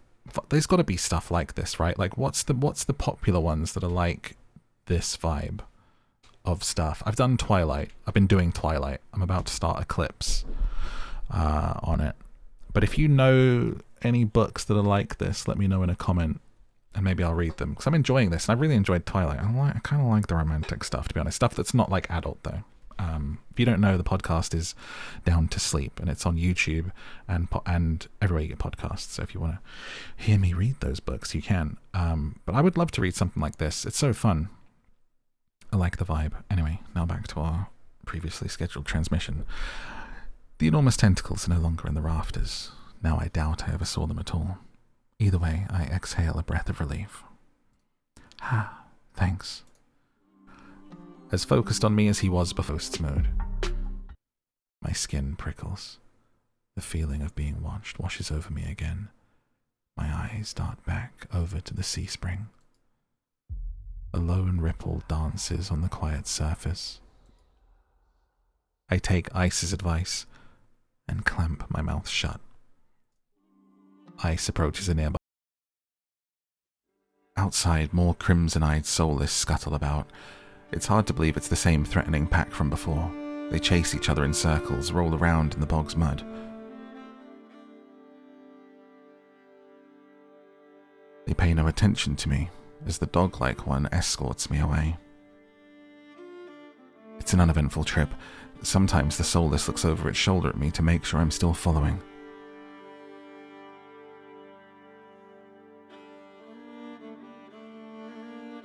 Dusk darkens the sky by the time we reach the city. The soulless sits and looks at me expectantly with familiar crimson eyes.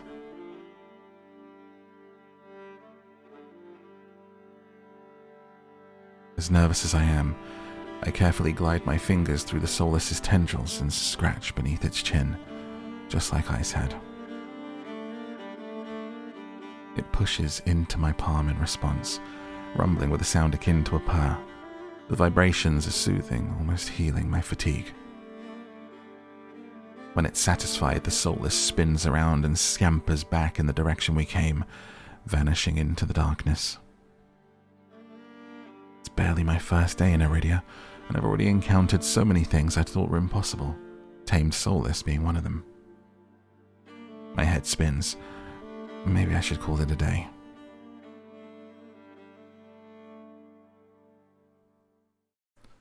My head spins, the world blurring as adrenaline rushes through my veins. Only one thing is clear amidst the haze. The soulless that attacked the caravan. It's crouched over a dark, indistinct shape. A body. A garland of intestines spill from pallid flesh. Blood grouts the cobblestones. For a mercy, the soulless is too distracted by its meal to have noticed me. My feet feel as heavy as stones, but I can't just stand here. Holding my breath, I take a step backwards. When the wet, slurping sounds don't abate, I take another, then another. Then a shard of glass crunches under my heel. The world seems to slow to a crawl as the soulless raises its head, blood dripping from its tendrils, every single one of its bulging eyes unblinkingly on me. It's really here. It's come back for me. Run. I'm off like a shot, running for my life through the darkened streets. Behind me, a piercing bay splits the silence and heavy footfalls pound after me. My heart thunders in my chest. I take turns at random, trying to lose it in the maze of streets, but I can't seem to shake it. I can hear its breathing now, a wet, fluttering rasp growing closer and closer. The same claws that severed my arms swipe out. I duck, saved by pure reflex, and skid around a corner. I take 3 running strides before the bottom drops out of my stomach. A wall twice as high as me bars my way, a dead end. When I turn around, the soulless looms in the entry to the alleyway. It's no longer running, it doesn't have to. As it prowls closer, my thoughts race.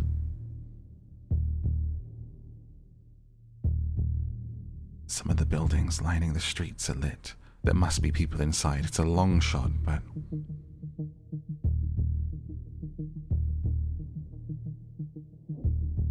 I scream for help.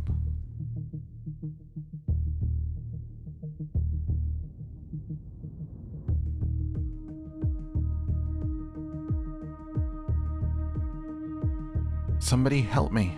My voice rings through the shadowed streets. Silhouettes pass by the windows. But nobody answers. In this wretched world, few people will stick their neck out to help their own flesh and blood, never mind a stranger. The soulless, provoked by my shouting, gives a rasping hiss. It's the only warning I get before it lunges for me with flash of claws. I hurl myself to the side, but the slick cobblestones betray me. I fall, sprawling over the rough stone. As the soulless looms over me, I scramble away from it until my back hits the wall. There's nowhere left to go. It descends on me for the kill. But the impact never comes. Who saved me? I warily crack one eye open, then the other, not sure whether I should believe what I'm seeing. A hooded figure crouches in front of me, one blood-stained hand outstretched. Moonlight silvers the edge of their stiletto knife. Their face and hands are splattered with blood, and the soulless. My eyes dart past my unexpected rescuer to the misshapen form behind them. The soulless's many eyes, once restless and vibrant, now look dull and waxy. A red pool spreads slowly from under its body. Numb with shock, I can't help but stare. It's dead. After all the people it's killed, after nearly killing me twice, I can hardly believe it. Well, I gingerly take the offered hand. The stranger's gaze dips to my bandages. Pale lips part on the brink of a question, then close again. With strength belying their slight frame, they pull me to my feet. They got the red eyes. Are they part of that same gang? First they save me, now they scold me. Lesson learned? I could do without the lecture though. To my surprise, they break eye contact. Their attention glides back to the soulless's corpse. They examine it with an inscrutable expression.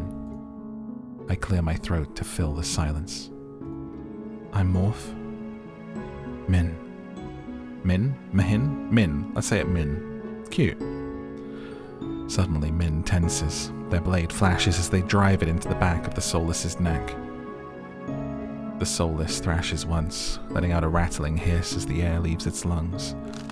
Min leans on the blade, driving it deeper and deeper, until there's a sickening crunch, and the creature goes limp. My heart thuds in my chest. It must have been clinging to life by a thread. Min straightens up, withdrawing their blade in a single smooth motion. Better to put wretched things like this out of their misery. They calmly clean the blood from their knife. That swift, unhesitating, lethal strike wasn't the work of an amateur. But they don't act like any of the cold-blooded killers I've seen in the past. Why is a soulless inside the city? Min looks at me, eyes searching before realization dawns. You're new here. There's no walls around the city.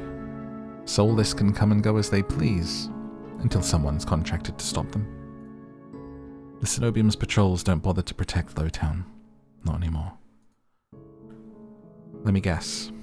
You're not a fan of the Senobium. I wouldn't go that far. Their brow abruptly furrows, and they sheath their knife, motioning for me to follow them. It's not safe here. The vultures can smell death. I'm not quite sure what they mean, but I don't want to stay lost in the city. I trail behind them as they stride down the street. If it's so dangerous, then why are you helping me? You are making an unbearable racket. Next time you walk into a soulless's claws, at least die quietly. Their answer is stingingly harsh. I just need to find my lodgings. I hold my hands up, trying to forestall any more snippy comments. Alright, I get it. I'd love to get out of your way, but I'm sort of lost. I just need directions back to my lodgings. What makes you think I'll help you? Nothing, but there's no harm in asking. That seems to catch them off guard. Their brow knits and they look away, scowling. How troublesome. Morph? I turn, surprised by the voice. Kuras walks down the street towards us. His white and gold clothing is pristine despite the grime of the city. Hello, Min. I see the soulless was your work. Min shrugs. There's a familiarity to the way they regard each other. You know them, Kuras? Min is a freelancer who's done a few errands for me. They're quite reliable. Unreliable freelancers don't eat. There's something Kuras isn't saying here. Morph needs to get back to wherever he's staying before he wanders into the jaws of another soulless. It is late. Are you able to find a place to stay, Morph? I'm staying at the Wet Wick. Both their faces fall. I see. Would you like a guide? Might be preferable to wandering about alleyways. That would be nice. Min clicks their tongue and sighs, sounding mightily put out. Going to the Amaryllis district, that gaudy cesspit. Come, this way. Despite Min's clear distaste, when Kuras leads me down the street, they keep pace with us. Catching my curious glance, Min's eyes narrow. It's not safe this late. I don't care about you, but Kuras is the only doctor worth a damn in this place. You like this with everyone? The deadpan look Min gives me is answer enough. I catch Kuras hiding a slight smile.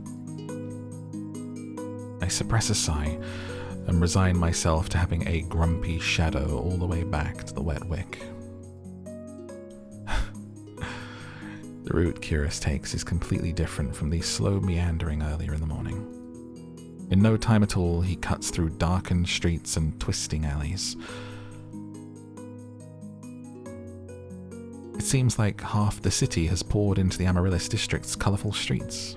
Laughter, clinking glasses, and music assault my ears from every direction. Yet the most noise still comes from the Wet Wick. Its doors hang wide open, lanterns lit. Here we are. He moves toward the door, and Min lets out an audible huff. Don't tell me you're going in. I have some quick business with Leander. Oh, fine. He still owes me for yesterday's work. They drag their feet reluctantly, trailing me into the tavern. As soon as the door opens, a wave of sticky heat rolls over me. In the hours since I left, the Wick has grown suffocatingly crowded. Kuras stands out, easily a head taller than most. Even so, I nearly lose sight of him amid the sea of swarming bodies. Pardon me.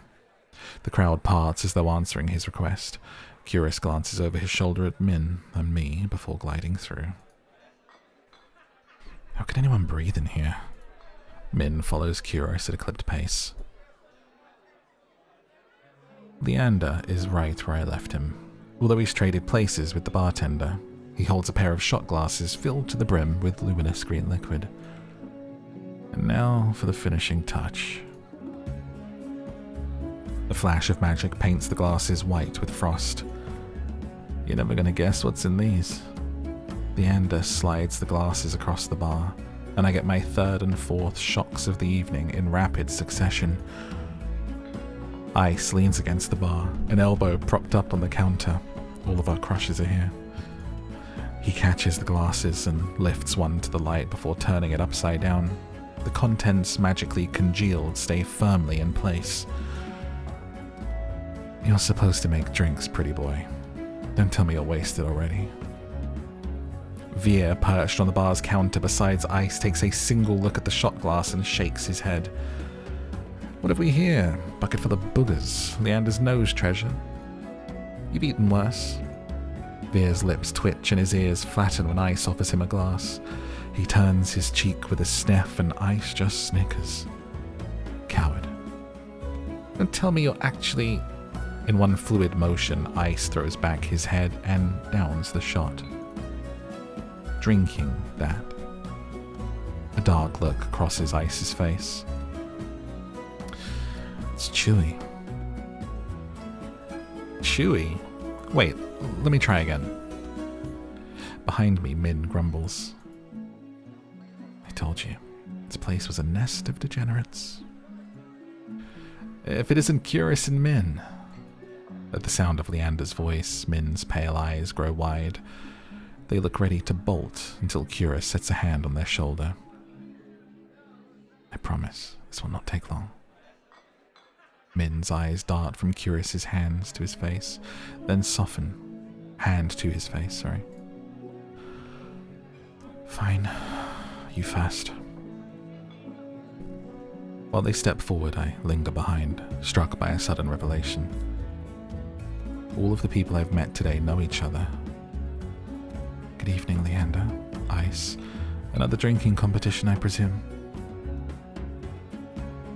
Oh, is it evening already? Could have sworn it was earlier. Just some friendly rivalry. Nothing to be afraid of.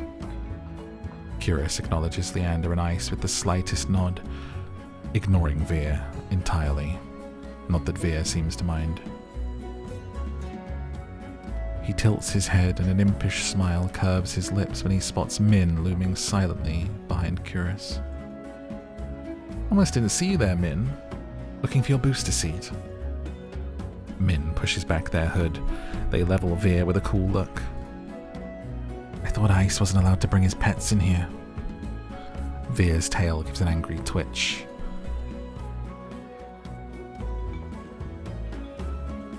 the first sign of an impending fight, Leander vaults clear over the counter. He slides in between Ice and Kuras. Now, let's try and keep the peace.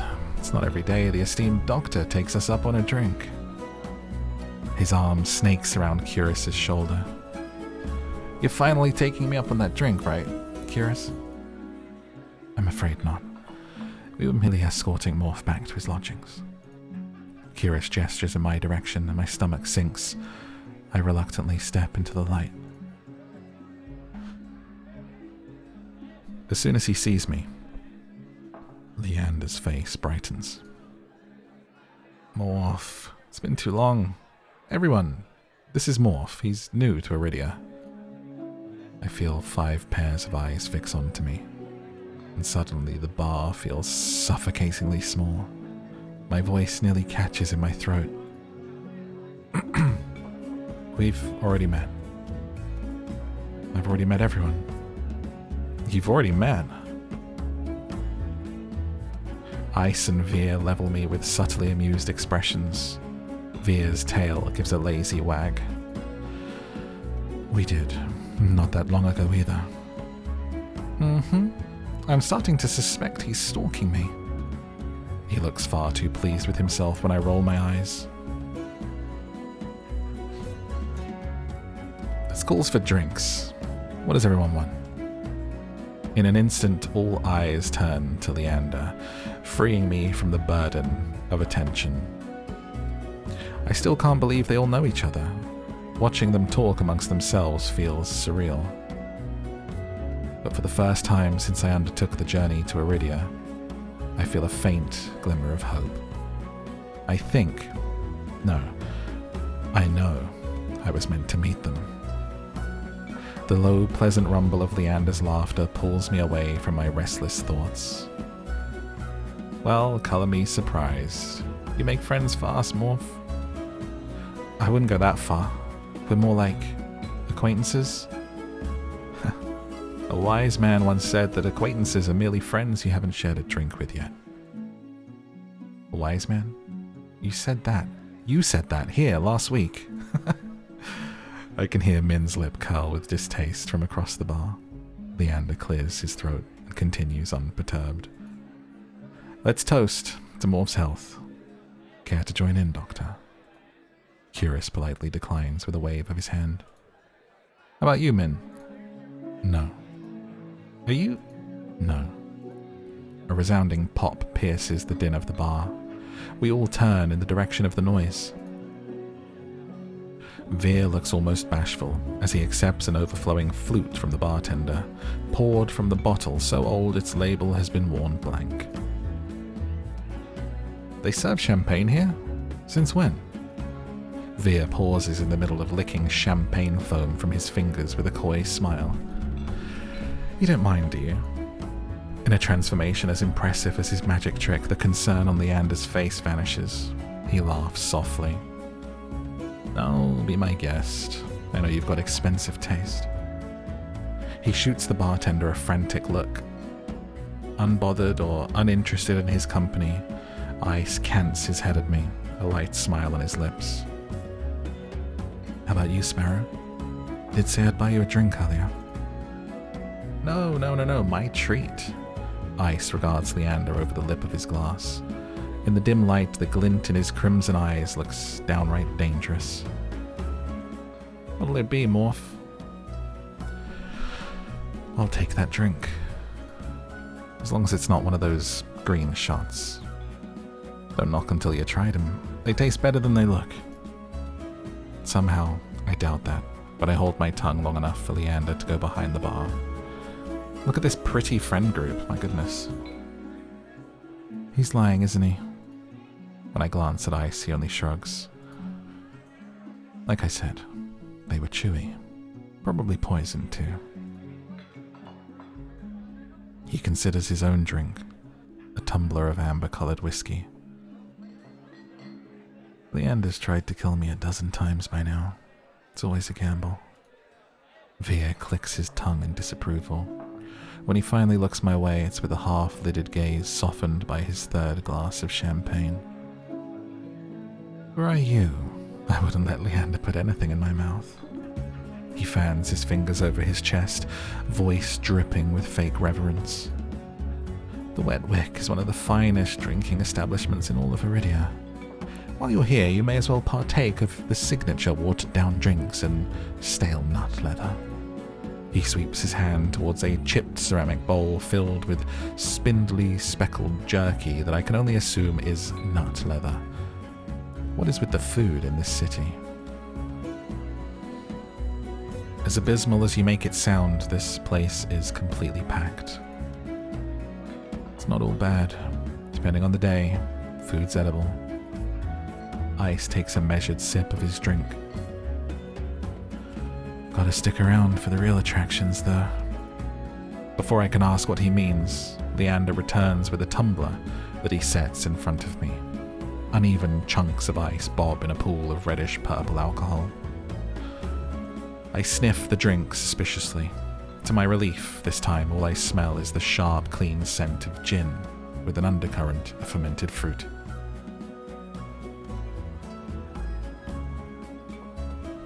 I love a bit of gin. Relax, it's just the local specialty. Plum gin. Although, if you're feeling more adventurous... I shake my head. Leander raps his knuckles against the bar until the group falls silent. Alright, everyone, let's toast.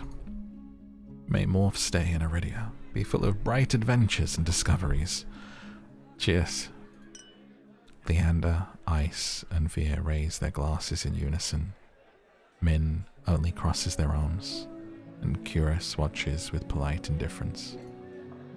I tip back my drink. The plum gin is eye-wateringly strong. Despite a sharp, medicinal edge, it goes down smooth. One sip softens the edges of my vision. The next fades the din of the crowded bar into a low, persistent murmur. I find myself unwinding for what feels like the first time in years. Aren't you the popular one, Morph? I'm guessing you met Kuras first. It would be more accurate to say that I found him. He saved my life. I merely performed my duty as a doctor. Although I must admit that I was confused when I woke up missing all my clothes. Leander makes a choked noise. Somewhere behind him, Min sighs. It's not what you think. Morph was in grave condition. I could hardly treat such injuries through tattered clothes. The silence that follows stretches uncomfortably long. I look away, unable to face Kuras' disappointment, and catch Veer snickering behind his hand. That's my cue to change the topic. Kuras isn't the only one who saved me today. Don't you listen? I didn't save you. You were simply there. That's Min for you. Leander reaches for Min, but they duck under his arm with practiced ease, without so much as looking his way. As reliable as they are moody. You're one to talk, considering you've neglected to warn him to stay off the streets at night. Oh, I might have gotten distracted. Min's only response is a short breath. At any rate, I never got a chance to thank you, Min. Don't. The less soulless alive, the better. For a heartbeat, Min's eyes flick towards Ice and their lips twist. Ice is too busy nodding along to Veer's enthusiastic pantomime of stabbing to notice, lost no doubt in an enthralling discussion. I've had enough of this hellhole. Let's go. Min and Kuras share a brief look, then the doctor speaks up. Very well, but there is something that I must discuss with Leander, if you'll excuse us. And just like that, the three of them depart, leaving me alone to savor my gin in silence. Or so I think, until I hear a voice so soft and low it's practically a purr. Lost your tour guide? I turn to find crimson and pink eyes trained on me. It's not lost on me that they chose the instant the others left to strike. Just my luck. I had to be abandoned with the two most irritating people I've met all day. Monsters or not, there's no telling what I'll do if either of them push me again. Don't tell me Leander already snuck off to get his knobs slobbered out back. He's got business with Kuras and Min. 2-on-1 business, isn't he lucky? I can't tell if it's the champagne or the company, but Veer has grown noticeably more relaxed. He sits with his chin propped on the back of his hand, his ears twitch whenever a hiccup shakes his shoulders. Why are you so far away? Come, join us. He pats the empty bar stool beside Ice, but I hesitate. The smile Veer wears is sweet and distinctly sly, and with drinks in the mix, I dread how he and Ice will mess with me next. We don't bite. I'm not sure about that. Just hours ago he tried to rob me and you threatened me. Me? Steal? Surely you must be mistaken. You sure it was me? Yes, it was you, and then you had the gall to kick me out just so you could go drinking. He gives another one of his shrugs. I was lonely. A simpler answer than I expected, but I guess I can't fault him for that. Veer suddenly slumps forward, gossamer sleeves pooling where he rests his elbows on his knees. Ice sets his hand on Veer's waist, narrowly preventing him from tipping off the counter. How about we start fresh, Begin with proper introductions, get off on the right foot and whatnot. I'll start. The name's Veer, hunter extraordinaire. Veer's right hand flutters to his chest, and he bows his head, flinching when hair falls into his eyes. Ice doesn't say anything, so I suppose it's my turn now. It's Morph. Veer considers me for a long moment, his tail idly swaying behind him, then he knocks back the rest of his champagne. It's a pleasure to formally meet you, Morph. He says my name slowly and deliberately, savouring every syllable. A tingle jumps down my spine. I quickly turn my gaze away. Ice smirks at my reaction over the rim of his glass. Something funny? Nope. I open my mouth and close it just as quickly. They want me to react, goading me into another ridiculous game. While their sharp cat-like eyes keep me on edge, something about this tension is fun. It must be the gin. A flash of white over Ice's shoulder catches my eye. Across the bar, Kuras heads for the door. I don't see Leander or Min, but it feels wrong to let him leave without saying goodbye. I'll be back. Veer hums and wags his finger at me as I leave. I slip through the crowd, careful not to touch anyone, but just as I'm nearing Kuras, I stagger, shoulder checked by a man with a neck thicker than both my thighs. He stares down at me, nostrils flaring. Out of my way, shit stain. My words spill out on their own. You watch it. I regret them as soon as they leave my mouth. That fucking gin. The roughneck wheels around, shoving a bloodhound out of the way so he can close in on me. What'd you say? He shoves me backwards, sending me stumbling to the sticky floor. I'm fine, but my heart leaps into my throat when I see the roughneck bearing down on me. You trying to start something here?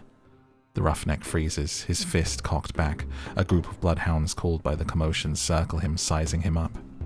For what feels like an agonizingly long moment, the roughneck looks from me to the bloodhounds. Finally, he sniffs and spits on the floor next to me. The lob narrowly misses my cheek. Screw it. Too many freaks in this circus tonight. He turns his back on me and comes face to face with Ice. A dangerous smile spreads across his face. You'll do. What happens next is a blur. Ice's fist crashes into the roughneck's jaw, causing an eruption of gasps, shouts, and even cheers around us. I scramble to my feet, right as the frantic crowd swarms around me. cutting off my sight of everything and everyone. Through the ruckus, I hear Leander shouting, Hey, Ice, take it outside. Ignore them, everyone, look, drinks are on me. With those 4 words, the wick erupts with hoots and hollers. The ring around me disperse as bloodhounds and onlookers rush toward the bar. Through the thinning crowd, I catch glimpses of familiar faces. Ice vanishes out the back, dragging the roughneck behind him. Kuras lingers near the door, searching, I suspect, for there any wounded before he departs. Min draws their hood up tight as they slip out of a side door, while Veer leans over the counter to swipe a glass of wine from behind the bar. And Leander, seated at the opposite end of the bar, gestures dramatically and apologetically at the bartender. In the space of a heartbeat, I realize that there's no telling when or if I'll see any of them ever again. Whoever I pursue may be the last person I get to speak to tonight. I follow. Oh no! How would you pick? But oh my gosh, how would you pick between these characters? So I have to now pick between Ice, Kuras, Min, Veer, and Leander. Who has captured us the most? Oh my gosh, go after Ice.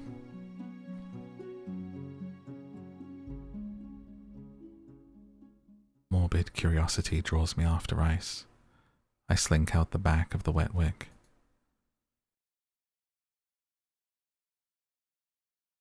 The alley's dead silent. Not really what I expected from a fight. A dull crunch reaches my ears, then a thud. I peer around the corner of the building, careful to keep hidden. Dark, glistening red splatters to the ground, spidering through the seams of cobblestone. It guides my eye to a collapsed body across from me. Once so violent, the roughneck is now little more than a sack of crumpled flesh blotted with mud. Ice exhales, his breath misting against the cold air. Blood flecks his knuckles as he looms over the motionless body, his feet on either side of it. Fear spreads like ice in my bones. Moments ago he was joking and friendly with the others, but now Ice's crimson eyes find me in the dark. Not running, Sparrow. I warily rise to my feet, moonlight illuminating my face. I thought I was out of sight. Got eyes in the back of my head. Ice steps off the rough. Of course you do. Thought I made myself clear what you'd be giving up. Before you kicked me out to go drinking, I still need to know more. My turn for a question. It sounds more like an order than anything else. I bristle under his narrowed gaze. Fine. He takes a long pull from his cigarette and lets the smoke trail slowly from his lips. Your curse. What about it? This song and dance, it's all too familiar. The selfish questions come first. What does it do? Is it painful? Can you control it? I brace myself for the inevitable onslaught.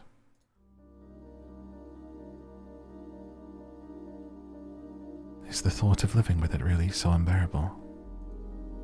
My dread dies with his words. No one has asked me that before.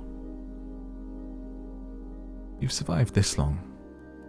Unless you're running out of time, I'd wonder if it's really worth the sacrifice. He flicks the cigarette aside and props his head on blood-smeared knuckles.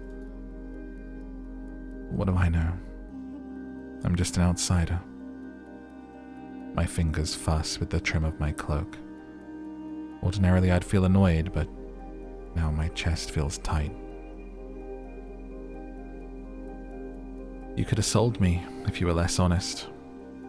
You're a shit salesman. He laughs under his breath. Harsh words. We lapse into silence again.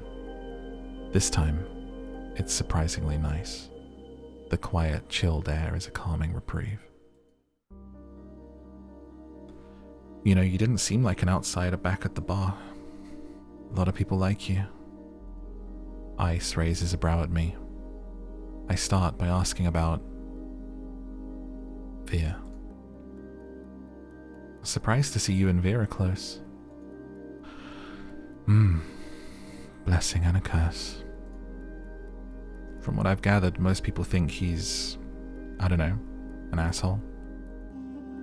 And water's wet. I wait for him to elaborate or add to his thoughts, but he doesn't. So what do you like about him? He lets out a quiet laugh, as if amused by my question. A lot of things. You already named one. You like that he's an asshole? Temperament matches the drapes. Looks good in blood, better in tears. Favorite thing's the tail. Sometimes it frizzes up if you... He catches himself, clears his throat. It's hard not to let the disappointment show in my expression. Veer is one of the most honest people you'll meet. Just don't listen to a single thing he says. Those sound like complete opposites to me. Ask about Kuras. I didn't know you and Kuras were friends. In a way. I help him in the clinic sometimes. Doctor doesn't let most people closer than arm's length. And you do? Hearts on my sleeve. Get the sense Kuras was like that in the past. Must have been burned. He trails off after the last few words, then shrugs. He opens up, in his own ways, if he's relaxed enough. I don't know how to even imagine that. You'd be surprised. Even the doctor has an endearing side. I can't decide what's more intriguing, the fact that Kuras has an endearing side, or the idea that Ice has managed to coax it out of him. Tell me if you uncover any of his other secrets. I'd kill to know more. What about Min? Maybe Min doesn't necessarily like you, but they definitely pay attention to you. Ice's reaction takes me off guard. He growls, pinches the bridge of his nose, as exasperated as I've ever seen him. I make enemies as easily as I breathe, Sparrow. It doesn't bother me. But that dove's got it out for me for no reason. Maybe they're unsettled by the sea spring? It's not about that. Goes without saying, they've got some issues. Don't think they understand that you catch more flies with honey than vinegar. Honey's left a bad taste in my mouth in the past. Could be the same for them. At least you're capable of a conversation. Do me a favor. Teach the doves some manners. Thought they'd lay off eventually if I didn't bite. Hasn't happened yet. I briefly consider the possibility that Min wants to get bitten. Not about to propose that, though. Leander? You and Leander clearly get along well. You like Leander. Doesn't everyone? He's helped me a lot since I arrived in Eridia. Even got me a free room at the Wet Wick. His charm's gotten him far, but for a leader, he sure likes it when others take control. Part of me desperately wants to ask what he means, but Ice continues before I get the chance. Surprised we get along. I thought you'd be at each other's throats instead of drinking buddies. His smile's easy, but there's a dangerous edge to it. Leander's done a good job. For a human. Naturally, there'll come a time when his resolve is tested. Same could be said for anyone in this plane or the next. As for my resolve, well, stick around in Eridia long enough and you'll find out. I nod slowly. I can't decide if it sounds like a promise or a threat. Got any more observations, Sparrow? My main point is that, speaking from experience, being an outsider usually means you don't have friends. I don't. I level him with a tired look. Fine. I'll confess. I have one friend. Don't say yourself. Akudius. My skin prickles at the name, hair standing on end. Who's that? A friend. It lives in my head. It lives in your head? Ice taps his temple with a finger. Right. Here. Scared you off yet? That'd be the third bad impression I've made on you today. I'm stunned for a long moment, processing what he's just told me. Then I burst into a fit of laughter. You're serious? Ice grins wide enough to flash his fangs. Deadly. It sounds so fucking absurd I can't help it. On top of everything I've gone through today, it feels like I'm living a fever dream. I've come close to death more times than I can count. Encountered tame, soulless, and a horrifying group mind. And now I'm supposed to believe that there's someone living inside Ice's head. There are tears in my eyes by the time I rein myself in. Ice waits patiently, lips quirked in amusement. Sorry, it just sounds so ridiculous. The tension that wound on my shoulders so tightly has melted away. And for the first time, in a long time, I feel like I can breathe. I feel better. Dukas, where in the rat's ass are you? Raucous, gruff shouts rise in the streets, echoed by the sound of heavy boots sloshing through mud. The voices share the roughneck's accent from the bar, the same roughneck who is still maybe dead and lying bloodied across from us. I nearly forgot about him. I shove to my feet as their voices get louder. They're closing in, quick. Ice pulls me by the wrist out of the alley, away from the beaming moonlight. We dive into a nook between buildings, veiled in the shade of tattered canopies. It's a tight fit. Ice boxes me in against the wall, his body all but pressed against mine as he towers over me. For the second time today, the heady scent of smoke envelops me. But this time, cut with the metallic tinge of someone else's blood. Ice pitches his voice, low. Quiet. My heart leaps into my throat. I'm suddenly acutely aware of the heat radiating off of Ice's body, the feeling of his leg grazing my thigh, the closeness of his breath. This is bad. I squirm against him and earn a burning crimson glare. Do we really have to? His hand covers my mouth, muffling my whispers. He shakes his head. Don't. Damn, he's over here. Dukas, wake up, you bastard. A group of individuals all brandishing spiked weapons fill the alley. Once I get glimpses of their violet sashes, I instantly know they're not just roughnecks, they're gangsters. Only gangs with a lot of influence would fly colours so openly. I wish I could see what they're doing, but Ice's arm all but blocks my sight. My eyes trail off up the teal markings. They coil around his arm, his bicep. They lead up to Ice's collarbone, to the cords hanging around his neck. And to the smuggest smirk I've ever seen. Glare at him. I would love nothing more than to chew him out, but his hand is clamped over my mouth. I fix him with the deadliest glare I can muster. Ice responds with a wolfish grin, and I realize I've locked myself into eye contact with him. A thrill jolts through me, my face hot beneath his touch. This can't be happening. Why am I getting worked up in this situation? Voices in the alley grab Ice's attention this time. Shit. Got more broken ribs than old ones. What kind of freak did this? Fan out. Find him. You three, take Dukas back to the base. At least he's still breathing. The alley clears out as footsteps rush away from us. We stay still until they're distant, melting into the rumble of the quarter. Only then does Ice take his hand off my mouth. When we finally step back into the moonlight, the night air is ice on my skin.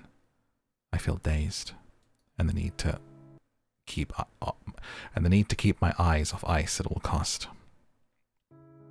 Was that really necessary? The tremble to my voice is nothing but embarrassing. Staying hidden was the best option. It'd be a hassle to run into them with you there. What, because I'm a dead weight?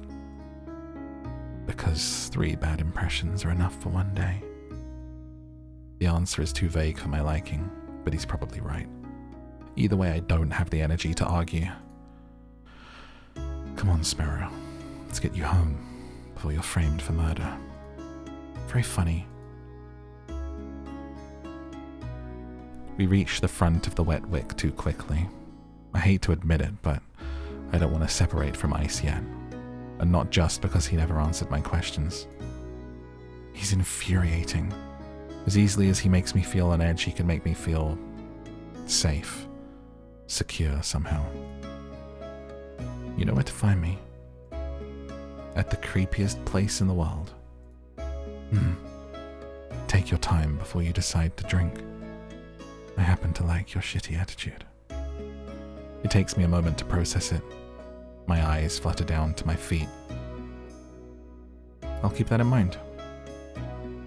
When I glance back up from the ground, Ice is already down the street, disappearing into the throng of people. No fanfare, not even a wave. Asshole. Choose your fate. Okay, so let's go back and see what happens if we follow someone else. I think we should try following Veer. Let's see. Of all the people I've met, only one left me with more questions than answers. Veer knows more than he's letting on. I'm certain of it. And if he's feeling as playful as he was earlier, I might be able to get information out of him. Still, lingering doubt looms heavy over my decision. Can I really trust someone who lies so readily? Returning to the bar is slow work, with the heavy crowd vying for drinks. When I find Veer, he's leaning against the counter with his elbows propped on the edge and a wine glass raised to his lips. Not for the first time, I catch myself staring, and judging by the looks I see thrown his way, I'm not the only one. Yet there's a clear ring around Veer. No one else seems bold enough to cross.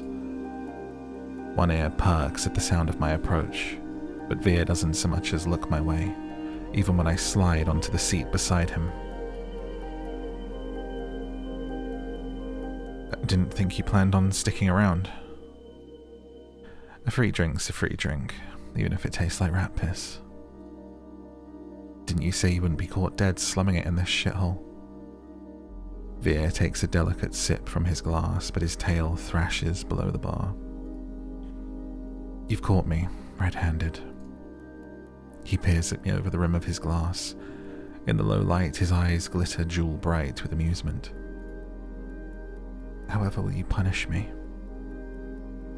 I figured my company's punishment enough for you.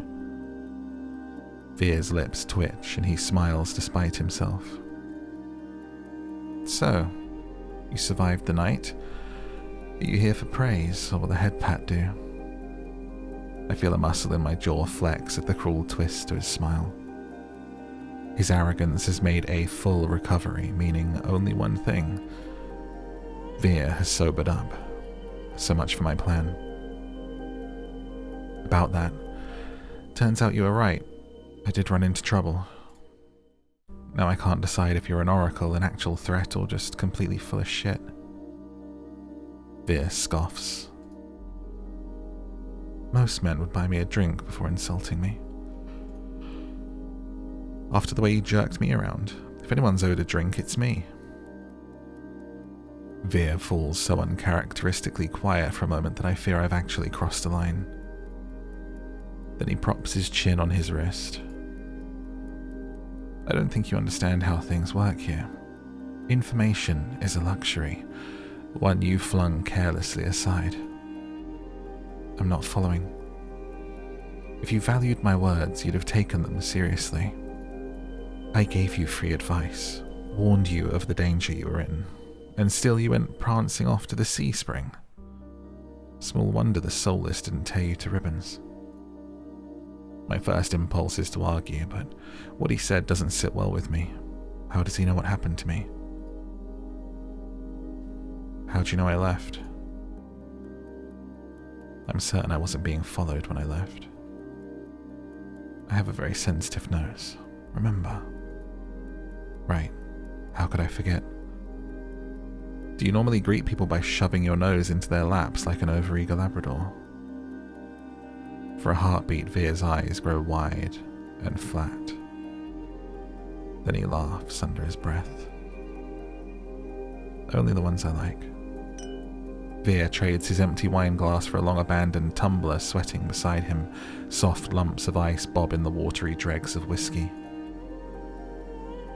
The truth is, I despise most people.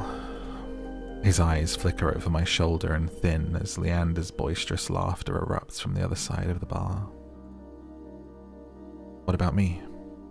Now that we've started off on the right foot. He turns, angling so he can look me over. His gaze is agonizingly slow as it glides over me. Finally, his lips quirk. I haven't made up my mind about you yet. It's a start, or so I think, until his eyes slide away and he turns back towards the bar.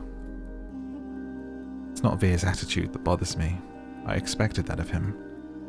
It's the fact that I've got no idea how I'm supposed to hold a conversation, much less get answers when he's being so testy. His foul mood is infectious. Did I do something to piss you off? He lets out a short breath. No. Another lie. I'm close enough to catch the subtle bristling of his tail. I'm just disappointed. People like us can't help but attract danger. Yet you seek it out. For what? Cheap thrills. I wasn't trying to get eaten by soulless. There's something I'm looking for. And you think Min can help you? Leander? Are you really willing to risk your life with those dipshits? What life? You've got no idea what I've gone through, what? Forget it. I start to rise, but Veer touches my shoulder. It's little more than a brush, but enough to give me pause. His eyes search mine, softer somehow than before. They couldn't even begin to understand you. But I could. I could help you, if only you'd listen. How do I know I can trust you? You don't. But I'm slightly less inclined to waste your time with empty flattery or insults than those two. Is what you desire really worth risking your life for? If you knew the kind of life I've lived, you wouldn't be asking. Veer considers the condensation sweating from his glass for a long moment before speaking again. Will you trust me? Yes? I nod, and he rewards me with a small smile. Good. Veer raises the tumbler to me, then snaps back the dregs. Once he's finished, he wipes his mouth on the back of his hand. Let's talk. Outside. If I have to smell Leander's skunky aftershave for much longer, I'll hurl. With that, he slips away from the bar, leaving me to follow the path of his long, trailing tail through the crowd. It's so cold outside, the breeze cuts clean through my bandages, freezing my fingers, but if the chill bothers Veer, he doesn't show it. He lopes purposefully down the street into an alley. This far from the Wick, the bar's racket is little more than an indistinct hum. This street's as dead as the Amaryllis district was crowded. Did Veer want privacy or no witnesses? He had questions. Ask. Veer's breath mists in the dark. In the cold moonlight, his shadow stretches unnaturally long over the cobblestone street. Quickly, I've got a show to attend. Heavenly Lutist, as I'm sure I've mentioned. He looks down his nose at me, effortlessly imperious with one hand set on his hip, and for a breath I'm reminded of the stark want that gleamed in his eyes when he touched me. If you weren't so pretty, I'd walk away. But I need answers, and I can't think of a better way than starting with the people I met earlier. If Veer doesn't prove trustworthy, maybe one of them will. I ask about Ice. I'd like to know more about Ice. You two seem close. He made an impression, Not surprising. He's strong, ruthless, easy on the eyes.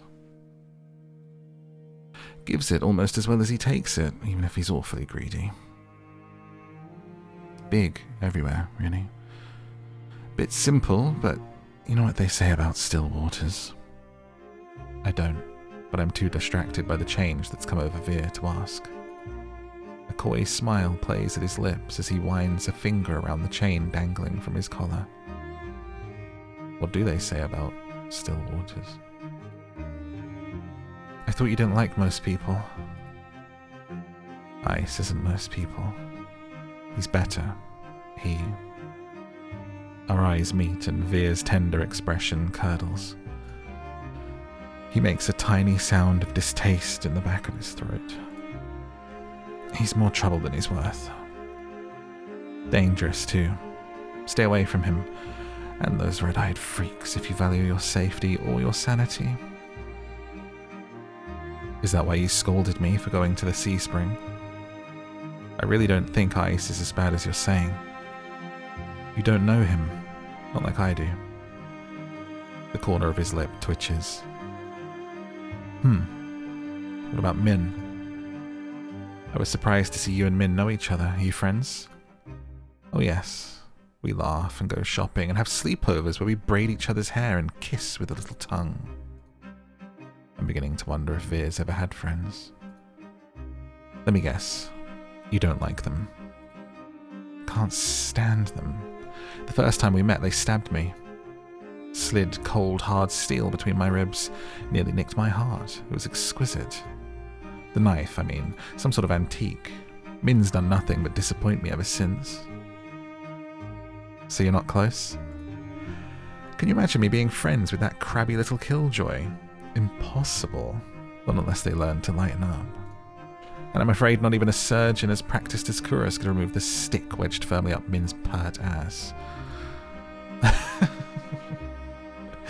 What about Leander? What do you think about Leander?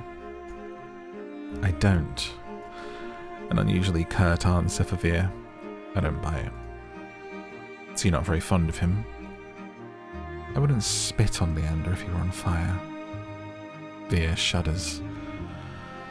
Oh no, he'd enjoy that far too much. To call Leander trash would be an insult to manure. He's a pathetic, slimy little man-child in big, shiny shoes. I've seen mutts rutting in gutters with more dignity. I have to remember to close my mouth. Before I can ask my next question, Veer gives a frustrated growl. Don't you dare ask me about another soul. I haven't got all night for idle gossip. But I wasn't finished asking. You get 2 more questions, make them count. So much for being helpful, but I suppose that's just how information works in this exhausting city.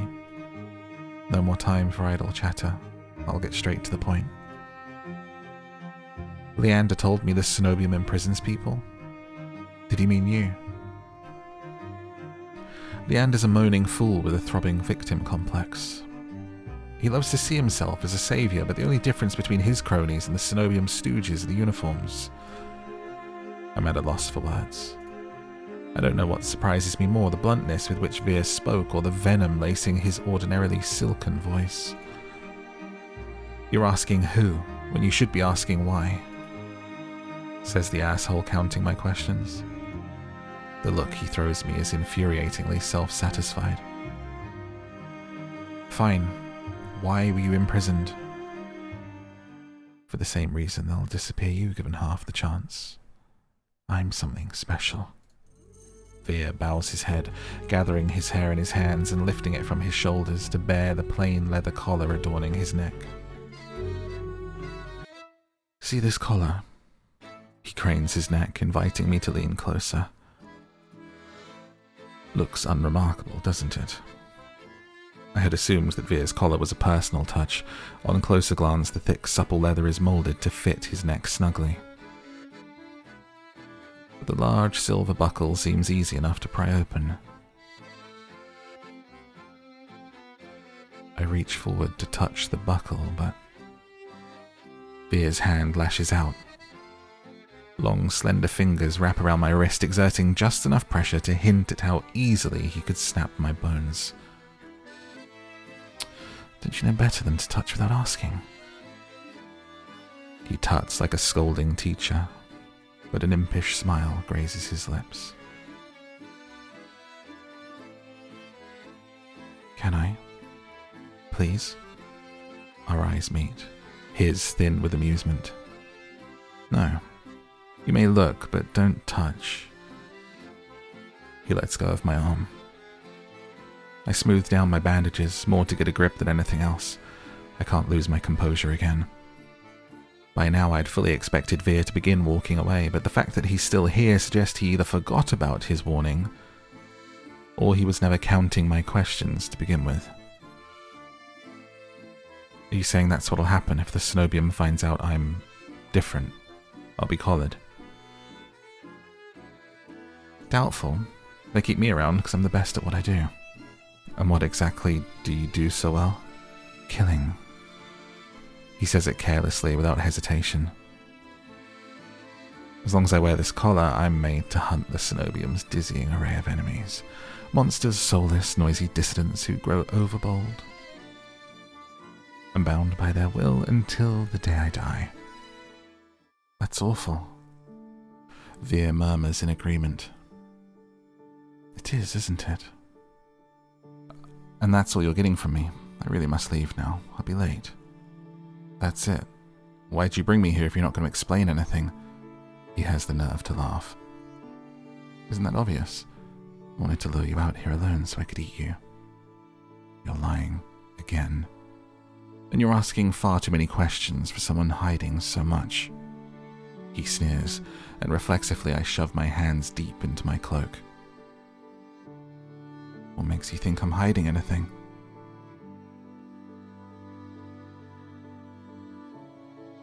Oh, I don't know. Maybe it's the tough act or the way you tense up at the slightest provocation. More likely it's the bandages. Not exactly subtle, I'll be going. Unless you're willing to share some morsels with me. There's a biting edge to his playful tone. I can't tell you anything. Wrong. You can start with what you are. I take a step backward, but my back hits a wall. As Veer follows me in lockstep, I turn only to find his left hand resting on the wall beside my head, caging me in.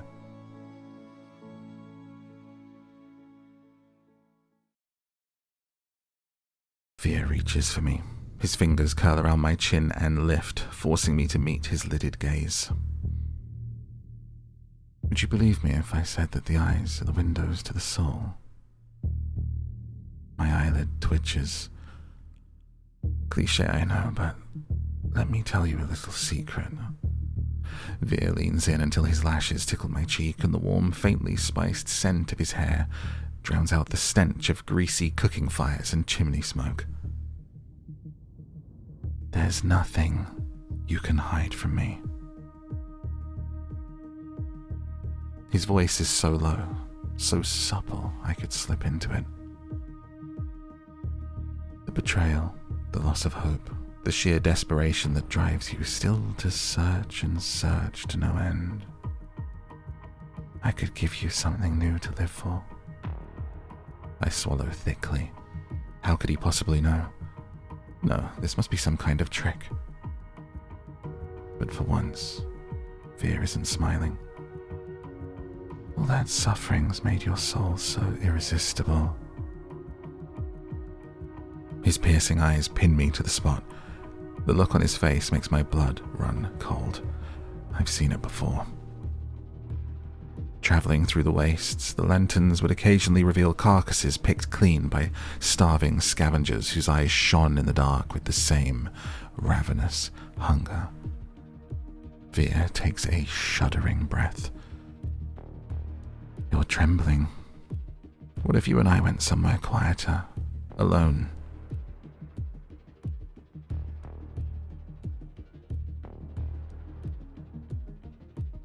I surrender. I'm sick of running, of hunting, of suffering. Surrendering completely is the easiest thing I've ever done.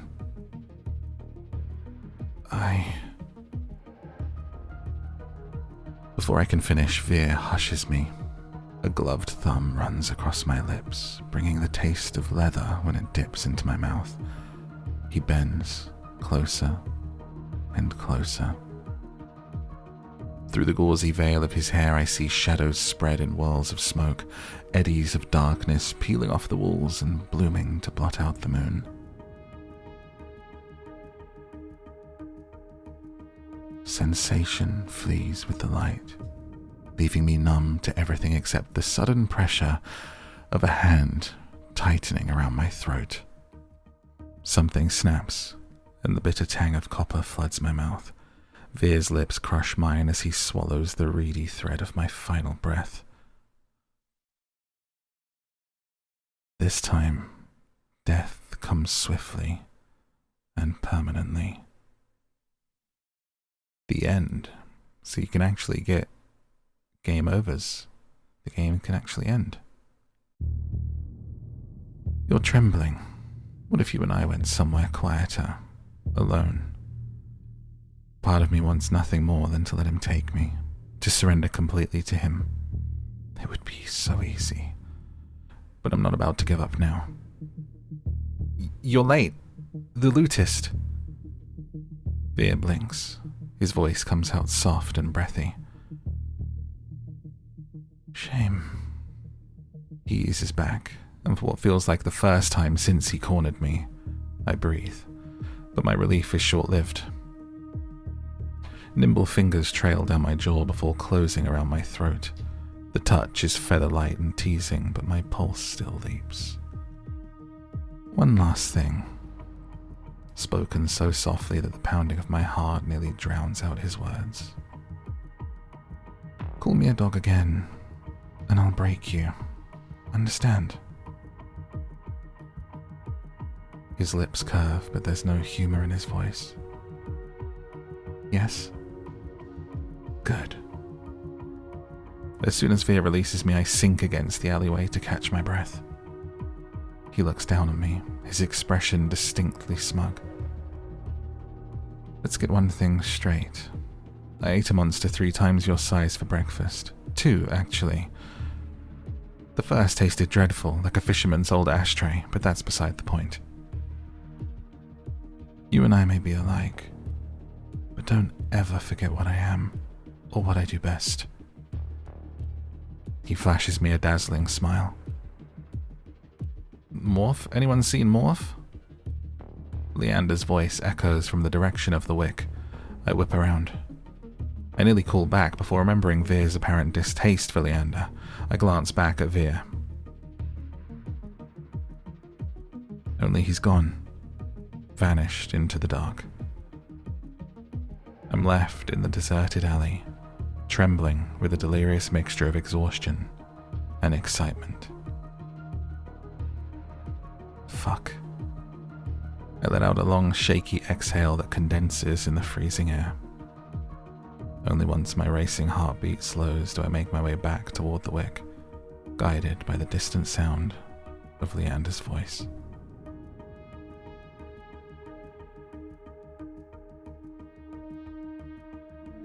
Let's follow Leander. For the second time today, I find myself squeezing through a crowd to reach Leander. As soon as he sees me, his easy smile fades. You alright? I'm not used to someone looking at me with such earnest concern. I've been through worse today. From the sounds of it, you've had quite the day. How are you holding up? I could be better. Not bad, considering I've been threatened, robbed, and come close to dying too many times to count. I should have known not to let you out of my sight. How about the next time you want to see the city, I come along? I can be your personal guide. You've already helped me more than enough. Leander signals for the bartender. I'm parched. Do you want anything? I'll have a drink. Something strong and simple. Adventurous, aren't you? Gonna have to keep my eye on you. Of course, you'll also need to keep an eye on me. I've lost count of how many I've had. Deal. Once he's ordered, Leander turns back to me. Did you at least get to try any good food? I had these fried dough sticks from a vendor. As soon as I begin describing my meal, his eyes brighten with recognition. The long lads from Wen's stall. You gotta try them with porridge. There's another stall about a block away with these rosewater rice flour cakes. Take one bite, you'll think you've been transported to some high-town patisserie. Then bam, you open your eyes and it's the same trash-lined street as always. When he laughs, his hair falls over his eyes. He shakes his head and pushes it back. I'll show you sometime. If you decide to stick around Lowtown, that is. The Eridia Leander describes is far different from the one I've experienced, but if you live anywhere long enough, I suppose it becomes home. Seems like I'll be here for a while. Maybe I'll take you up on that. The bartender returns with a pair of glasses and pushes them our way. Cheers. Leander clinks his glass against mine. I take a deep sip of the malty dark ale, savouring its flavour. It was surprising finding out that you all know each other. I didn't think Eridia would be so small. Do you know how many times I've tried getting them all in one place? It's impossible. It's like trying to herd a bunch of soulless. I take it you know them well? Depends. Was there anyone you're curious about in particular? What about Veer? Leander shakes his head slowly, his expression grave. Veer, a living example of the Senobium's cruelty. Most days they keep him on a short leash. I'm surprised you ran into him. Tell me, what did you make of him? He's rude. Is he always so rude? Leander snorts, but a smile tugs at his lips. To everyone but Ice. If Veer's ever nice to you, you should take that as your hint to run. Why would the Senobium let someone so dangerous hang around in bars? As long as he gets his job done, they don't care. And I mean, I don't mind having him around.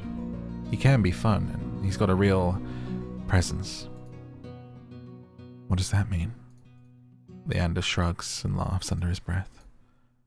He's nice to look at, mouthy, but his tongue's the least dangerous part of him. Okay, let's see what happens. Aren't you tired of standing?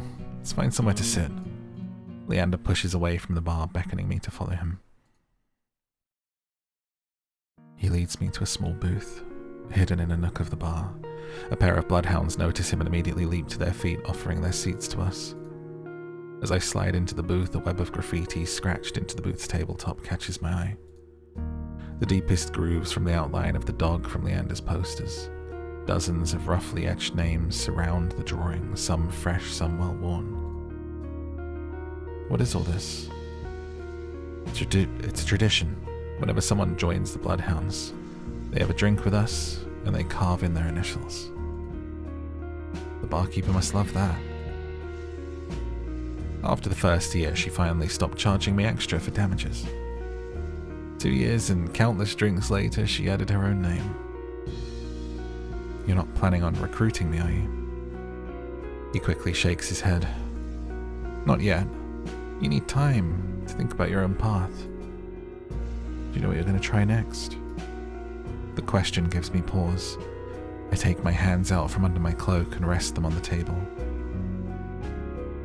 Do you think you can help me?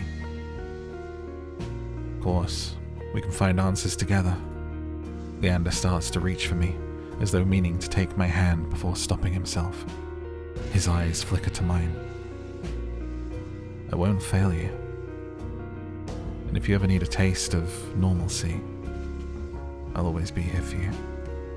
My chest tightens at the memory of touching him. Even now? Leander swallows. The table groans under his elbows as he leans forward. The booth is so narrow that he completely blocks my view of the bar counter. It's almost as though Leander and I are completely alone. If that's what you want, how did it make you feel? It was warm, exciting. I don't know how to describe it. Leander rests his right hand on the table. He looks at me, smiling when I place my hand in his. Slowly, he begins unwinding the bandages, stopping every so often to glance at me. As my skin becomes visible, I cast a nervous glance around the bar, but as far as I can see, no one is paying us any attention. Leander squeezes my hand gently. No one will notice. He pulls back, raising his hand to his mouth so he can tug his glove off with his teeth. The muscles in his forearm tighten as he flexes his fingers. Our eyes meet, and Leander offers his hand again. There you go. Hand holding on demand. A lump forms in my throat. I'm certain Leander sees it in my face, the flicker of desperation. His voice lowers to a whisper. Anything you want. Touch his face. I blurt out the first request that comes to mind. Can I touch your face? Oh, sure. I lean over the table, hesitating before I reach for his face. When my fingers graze his jaw, Leander laughs softly. That tickles. It's fine, you can just... He takes my wrist, angling my hand so he can press his cheek into my palm. Warmth spreads under my fingertips. A surprised breath escapes me. Gently, I run my thumb down the ridge of the scar on his cheek and he shudders, his earring jingling against my knuckles. You're getting awfully bold. I've never touched someone like this before. And even though it makes my head spin, it's already not enough. I want to be even closer. My heart hammers, filling my ears with a pulse that grows unbearably loud, until I pull my hand back. You alright? I can barely hear his words over my pounding heart, but I manage to nod. Yeah, I'm fine, sorry. Just getting a little dizzy. He gives me a gentle smile, eyes crinkling at the edges. You've had a long day. You deserve some rest. Luckily your room's just upstairs. Want me to walk you back? I shake my head and begin wrapping my hands back up. With each deep breath, my head feels more clear. Fine. Thanks for, well, everything. Remember what I told you? If you ever need a break from the chaos of the city, I'll be here for you. When I rise, Leander gives me one last smile. Good night. Night. I trudge up the stairs, but even as I leave Leander behind, the warmth of his skin lingers on mine, burning through the bandages. Ah, that was really sweet. That was cute. I could see that one being kind of the good canon ending, I guess, in the thing. Let's try Min.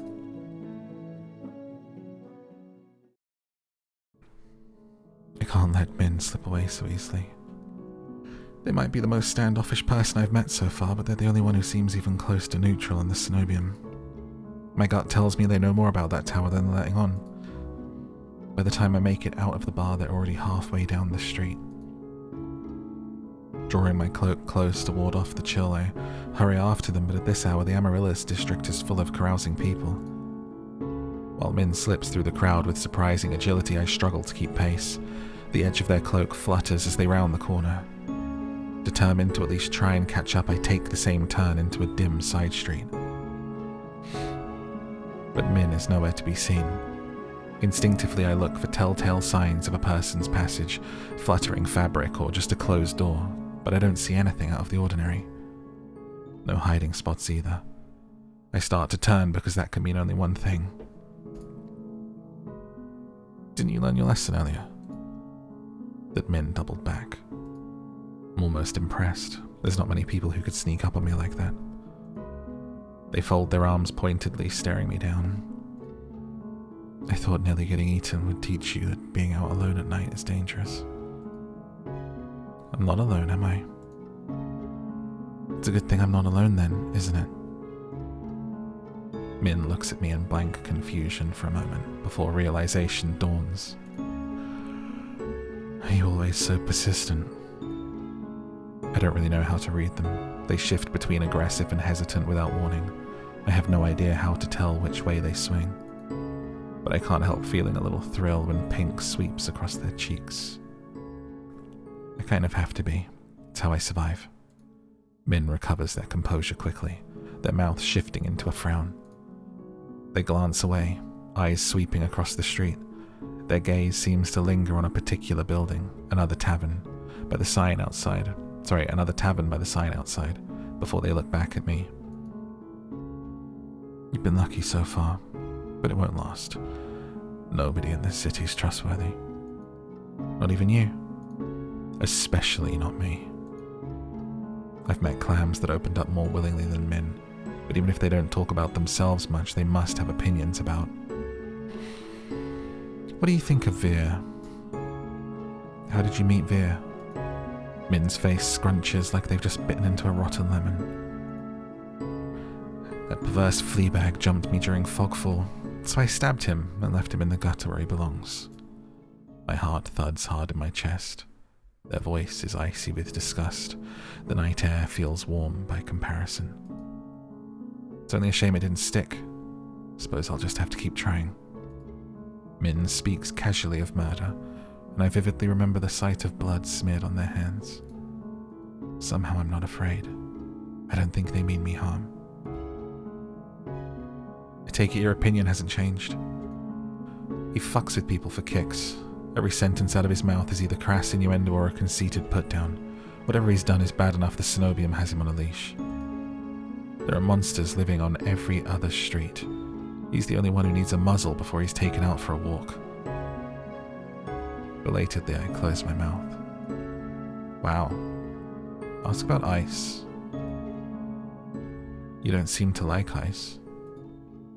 I don't like anyone, but especially not that bloodthirsty gangster. The words tumble from their mouth before I can even finish my sentence. Did he do something to you? Beyond existing? No. But I'm not waiting around to get hurt first. That sea spring he runs with all those smiling red-eyed people. I suppose his one saving grace is he hasn't forced anyone to drink from it. Yet. Monsters like him don't know or care about what they have. Makes me sick. Their voice echoes down the empty street, startling me. I blink, staring at them. You really don't like monsters, do you?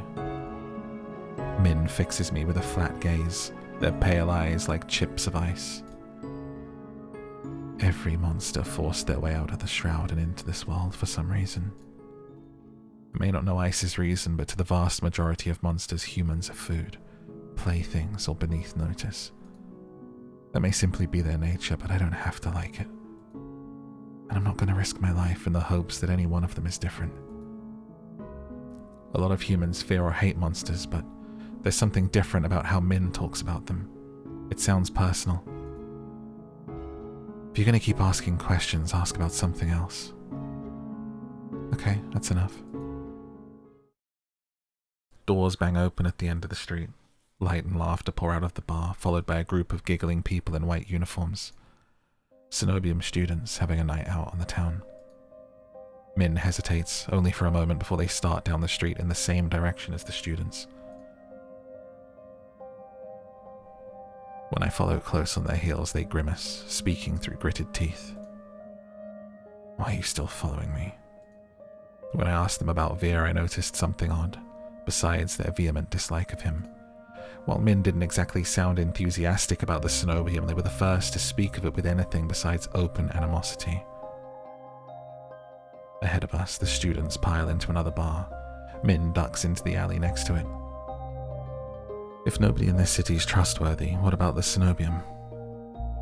The line of their narrow shoulders abruptly tenses. They lift their chin, giving me a wary look. Kuras might have warned you about the nature of the city's currency. Right, information and secrets. I fidget, uncertain. I don't trust Min's unpredictable moods or all the things they clearly aren't saying. Their eyes dip towards my hands, passing over the bandages like a razor. The pressure light, but full of keen-edged possibility. I shiver hastily, shoving my hands into my pockets. They frown, but their gaze drifts away from me, to the window of the bar next to us. It's opaque, either frosted glass or caked in dust, but some of the warm light diffuses out into the alley. The Senobium's a place of learning. If someone has questions that can't be answered anywhere else, the Senobium might have the solution. Or at least that's how it was, once upon a time. These days its doors are closed to outsiders. That's about what I expected after how I was practically shooed off earlier. Just as I start to relax, they speak again. Whatever you're looking for there, the cost may be higher than you're willing to pay. The sheer hypocrisy of their words ticks me off. What gives you the right to talk? You're doing the exact same thing as me. What questions are you asking that only the Senobium can answer? That's personal. So there is something Min's looking for at the Senobium. I suppose that makes two of us. If they're following groups of Senobium students around, they must not be having much luck either. Everyone else seems to fear or hate the Senobium, but you don't. They flinch, spurred onward by curiosity and my lingering annoyance. I press forward. You must know something about them. Something you haven't told Leander or Kuras. But they're not letting you in, which means you're one of the outsiders. In the space between one breath and the next, Min closes the distance between us. Slender fingers grip the front of my shirt and they slam me against the wall with shocking strength. The force of the movement knocks their hood back, messy hair fluttering around their face. I'm standing on tiptoe. Min's lifted me nearly clear off the ground with a single hand. The realization sends an electric tingle down my spine, but before I can begin to wonder what that's about, Min snarls in my face. You don't know what you're fucking talking about. The angry twist of their mouth draws my eyes down to the beauty spot at the corner of their lips. I can't seem to stop staring at it. It's incongruously delicate compared to the fire in their gaze, the steel-boned strength in their grip, but then so is the rest of them. What's your fucking problem? I've had enough. Maybe it's the tiring, fruitless day I've had, maybe it's the 2 near-death experiences, or maybe I'm just sick of all these infuriatingly attractive strangers who won't tell me a damn thing. They still looked pissed, but they hesitate. Maybe they didn't expect me to snap back. You give me information, then you snap at me and shove me around. What are you trying to do? You're one to talk, stumbling around town looking for answers, trying to get them without giving anything in return. It's not how things work here, and it'll get you killed, well before you figure out whatever's going on with your hands. I don't get angry easily. I can't afford to, and a moment of carelessness could be fatal, but when they mention my hands, my temper flares hot. That's rich, considering your whole "I don't have any friends" bullshit. Realization strikes me like a thunderclap. You're not getting anywhere by yourself either, are you? But you can't make yourself ask for help. You're stuck, and it's your own fault. I brace myself, expecting Min to snap at me again. Instead, their gaze drops, eyes falling away from my face. Their brow furrows in frustration, but the twist of their mouth is miserable. Their voice trembles almost imperceptibly when they speak. I know. This city only cares about what you can give, or what it can take from you. Information, power, connections. If you're an outsider here, nobody will help you. Nobody will even try. You don't belong anywhere. My heart thuds in my chest for an entirely different reason now. They seem suddenly very small. Alone, like me. Min. Min jerks backwards, releasing me so abruptly that I nearly stumble. Maybe they realized how close we were. Maybe they said too much. Press forward. Determined not to let this go, I press forward. Min takes another step back, but this time they're the one with their back against the wall. Look, we both want something from the Senobium, right? But neither of us are going to get anywhere on our own. We could help each other. It's worth a shot, don't you think? Min sighs. They sound annoyed, but any real hostility seems to have gone out of them. You've made it this far already, I'll grant you that. But if you're looking for help, you should look elsewhere. If you stay too close to me, you'll get hurt. Before I can think of what to say, the tavern doors bang open again. The Senobium students spill back out, considerably drunker. Their ranks seem to have swelled with other barflies. The group floods back into town, towards the great tower rising moonward. As I'm distracted by the commotion, Min slips away from me, drawing their hood up. I catch their eyes for just a moment, and they're gone, vanishing into the crowd. Oh, that was good. Okay, last one. You gotta tell me who you like best in a comment. And we'll see what Kuras has to say. Hot on Kuras' heels, I squeeze my way out of the bar. Of everyone I've met, he seems the most likely to help me, and the least likely to murder me on a whim. Earlier this morning, he said I could go to the clinic for help whenever I needed it. Time to see if that promise was actually worth anything. I breathe a sigh of relief once I'm free of the crowded bar. Kuras, hearing me, turns my way. You seem upset. I take it the Amaryllis district's not to your liking? I pause to think about that. It's not so different from the streets where I grew up, though the clientele is much more colourful. It's not why I stepped out. You are not in need of treatment after that fall, are you? I scowl up at him, and he holds out his hands in a mollifying gesture. I apologize. Please continue. About time. Someone cuts right across me towards Kuras, stopping us both in the middle of the street. Even in the dim pink haze that seems to blanket everything, there's no mistaking the pressed white uniform and stiffly starched hat. Another Senobium cleric. I hastily step back, making myself as inconspicuous as possible. Can I help you? Nervous onlookers hastily part around Kuras and the cleric. The two form an island of white in a sea of teeming colour. Enough. You know why I'm here. Then I hope you find this edifying. Kuras reaches into his coat and produces 3 tiny glass vials, bound together with a thick leather cord. A silvery powder shimmers inside. He gently flicks the glass, watching the contents swirl, and extends the vials to the cleric. This is it? They look extremely unimpressed. Appearances can be deceiving. He throws me a glance and a swift smile, but I'm too surprised to respond. Kuras was the first to warn me about the Senobium. Nobody I met had anything good to say about them. And yet here he is openly dealing with them in the Amaryllis district. I glance between Kuras and the cleric, who seems to notice me for the very first time. Good night. They bow to Kuras, offer me an extremely perfunctory nod, and disappear into the seething crowd. Is something amiss? What was that about? Lower your voice. It is of little consequence. That's all you have to say? After the earful you gave me about the Senobium, you... Shh. Be calm. He holds one finger to his lips, which suddenly curl in a cat-like smile. For now, please join me on a short stroll.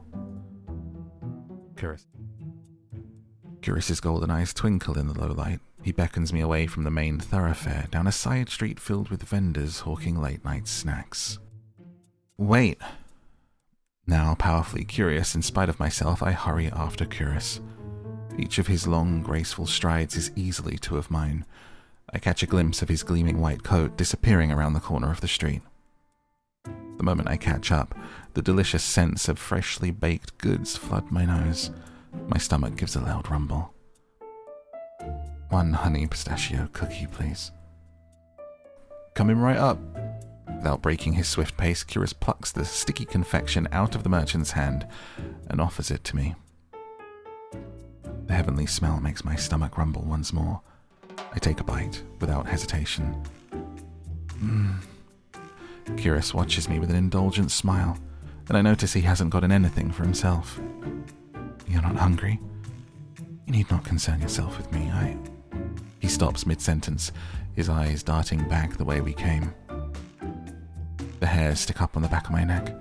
I turn just enough to peek over my shoulder, hoping I don't look too suspicious. Sure enough, it's the same cleric who waylaid us in the street, now wearing a thunderously angry expression. Uh-oh. Well, disappointment can be a learning experience. Glimmers of realization dawn over me as I stare up at him. What exactly was in those vials? Perhaps a rare and potent alchemical catalyst. Or some stale fish skin. The two do resemble one another, and it can be hard to tell them apart. Is he serious? I chance another glance at the cleric, who's now trying to elbow their way between the food stalls. A few people make way, but most don't even notice their efforts. The street is far too crowded with hungry patrons. Shall we? Without even waiting for a response from me, he glides swiftly into the crowd once more. Is there a point to all this? In addition to my personal amusement, I suppose I would like to show you the sights. He is serious, or seriously fucking with me. I'm not sure which. My disquiet must show. Kuras' smile softens. As I said, you have nothing to fear. He ducks into what looks like an abandoned doorway, but opens into a small covered market. The stalls here are full of more spices than I knew existed. Even taking a short breath makes me sneeze.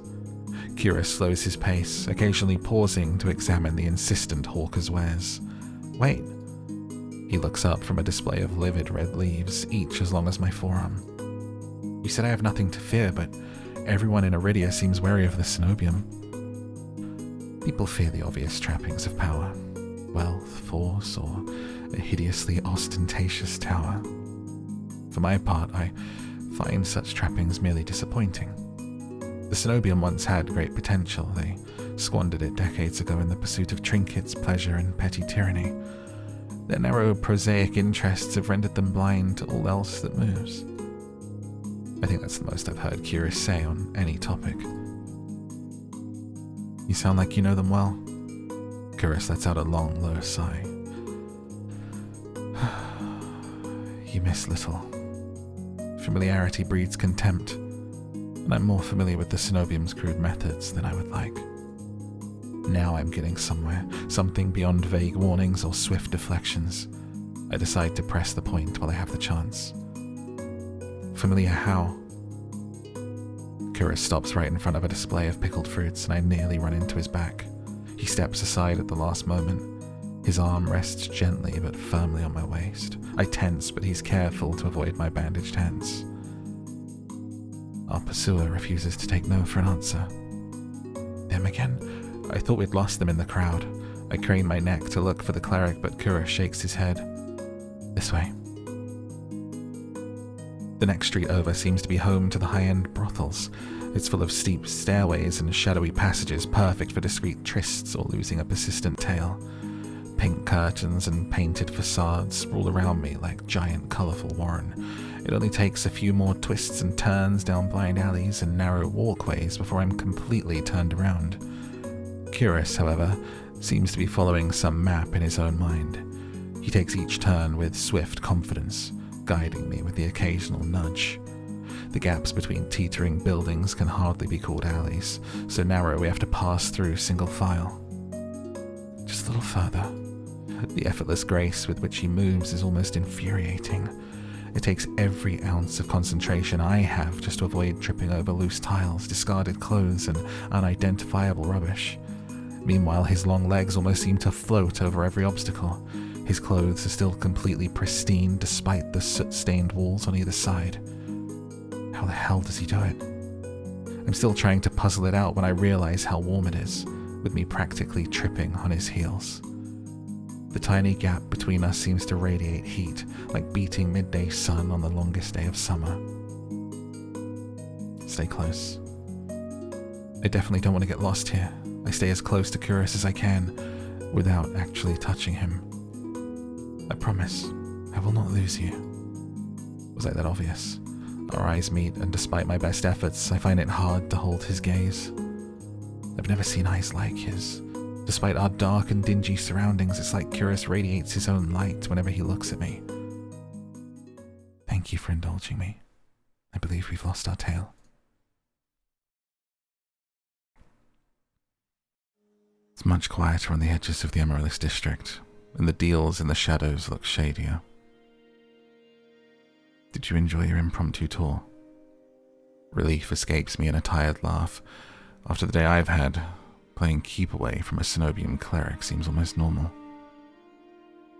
I wasn't in mortal peril, so that's a nice change of pace. He laughs too, a soft and pleasant chuckle completely at odds with his usual cool demeanor. Are you sure we've lost that cleric? If there's one thing you can count on, it's the elitism of the Senobium's finest. They will not deign to follow us this far. He sounds confident enough. I was starting to wonder if we'd have to make a full circuit of the city to ditch them. A beam of moonlight cuts through the clouds, casting his face into sharp relief. However, I should escort you back to your lodgings. It would be unwise to let you go alone. What about you? Are you staying at the Wet Wick? Of course not. Then you're going back to your clinic alone. You just said that was a bad idea. He pauses, stares at me, then his expression relaxes into a gentle smile. Fear not, Morph. Only the most desperate or foolish would dare lay a hand on me. It sounds insane after 2 near-death soulless encounters, but part of me believes him.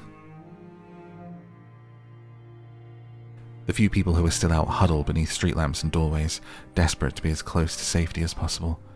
Kuras, on the other hand, looks more relaxed than I've ever seen him. He's strolling down the middle of the street, bold as if it were broad daylight. Even walking alongside him makes me feel more secure, warmer both inside and out. I hang on to that faint spark of hope and screw up my courage. Did you mean it this morning, when you said I could come back to you for help?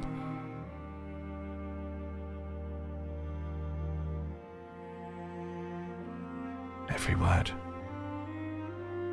All his earlier mirth vanishes, replaced by calm focus. I don't know what to say to that. I almost expected his offer to be a courtesy, an easy way to get me out the door. The fact that he meant it. Why do you ask? I believe I've already made my intention to help you quite clear. His eyes flick briefly to my arm, the one that he miraculously reattached when he found me. I can almost imagine him counting the neat stitches. I just wanted to make certain. I'm still figuring out who's trustworthy and who's trouble. I see. Eridia does tend to attract extreme individuals. Including you? I decline to incriminate myself in your eyes. I can recognize a smooth deflection when I hear one, though if he won't talk more about himself, maybe he'll tell me about someone else. I decide to ask about... You and Min sounded like you know each other well. Kuras heaves a long, suffering sigh. I know them better than most, and less well than I would like. Like you, Min is a recent arrival. Their time here has been particularly difficult, as much as I would like to help. He trails off, but I know exactly what he's talking about. Min didn't seem like the sort of person who would accept help easily. Do they always pick fights that are twice their size? I've implored them not to. They rarely listen. With my curiosity sated for now, I fall silent. I wish Kuras had given me just a little more to go on, but he seems almost as tight-lipped about the others as he is about himself. By the time we're back at the Wet Wick, the Amaryllis district seems even noisier and more raucous than before. Drunken patrons overflow into the streets, which reek of spilt wine. How am I supposed to sleep with all this racket? I suggest the stiffest drink at the bar, alternatively a ball of wax. Very funny. Even with how tired I am, I'm not sure I'll get a wink of sleep. I'm about to say goodnight to Kuras when someone staggers out of the Wet Wick and right into me. I stumble back, heels teetering on the edge of the filthy gutter. Morph? The next thing I know, a pair of warm arms catch me around the waist. I find myself staring up at Kuras, pressed against his chest. His grasp loosens, but he doesn't quite let me go. Something shifts in his gaze, his eyes fix on my face, and I feel myself growing hot all over at his intense scrutiny. What does he see in me? What's he looking for? Kuras? Yes. You can let go? Are you quite sure? Someone else may stumble into you. This time, I can feel the heat of his laughter, the way it flutters through his chest and mine. I'm actually not sure. My head swims, Kuras' warmth and closeness washing over me. I shouldn't be this close. If I touch him by accident, if I somehow curse the man who saved my life. Good night. He finally steps away, and I let out a breath I hadn't realized I was holding. Good night. Thanks for everything today. You are most welcome. He turns and slips into the crowd, though I can pick out his pristine white coat with ease. A chilly gust howls down the street. When did it get so cold out? Oh, man, this is so good. They're all so distinct, right? So you got to let me know in a comment, who would you pick out of these characters? I don't think I've ever played a visual novel, let alone one with romance options, where each of the romance options are honestly so compelling and feel like they all have so much depth and character that is kind of unique to different kind of archetypes and sort of tropes, I guess, and personality types. I feel like they've nailed it, and I cannot wait to play this full thing. But let me know who you like in a comment, let me know what you liked about this game, and if you'd like to see a full playthrough when it's out, and also let me know of any similar games that you would like to see. And be sure to check out my podcast if you want me to read you more bedtime stories and books like Twilight, Howl's Moving Castle, The Lord of the Rings, and more. That is Down to Sleep on Spotify, YouTube. It's got 2 YouTube channels, and wherever you get podcasts if you want me to read you more stories. And let me know of some books I should read, you know? Let's get all the suggestions going for this kind of stuff in the comments, and I will see you in the next video. Until next time, good night.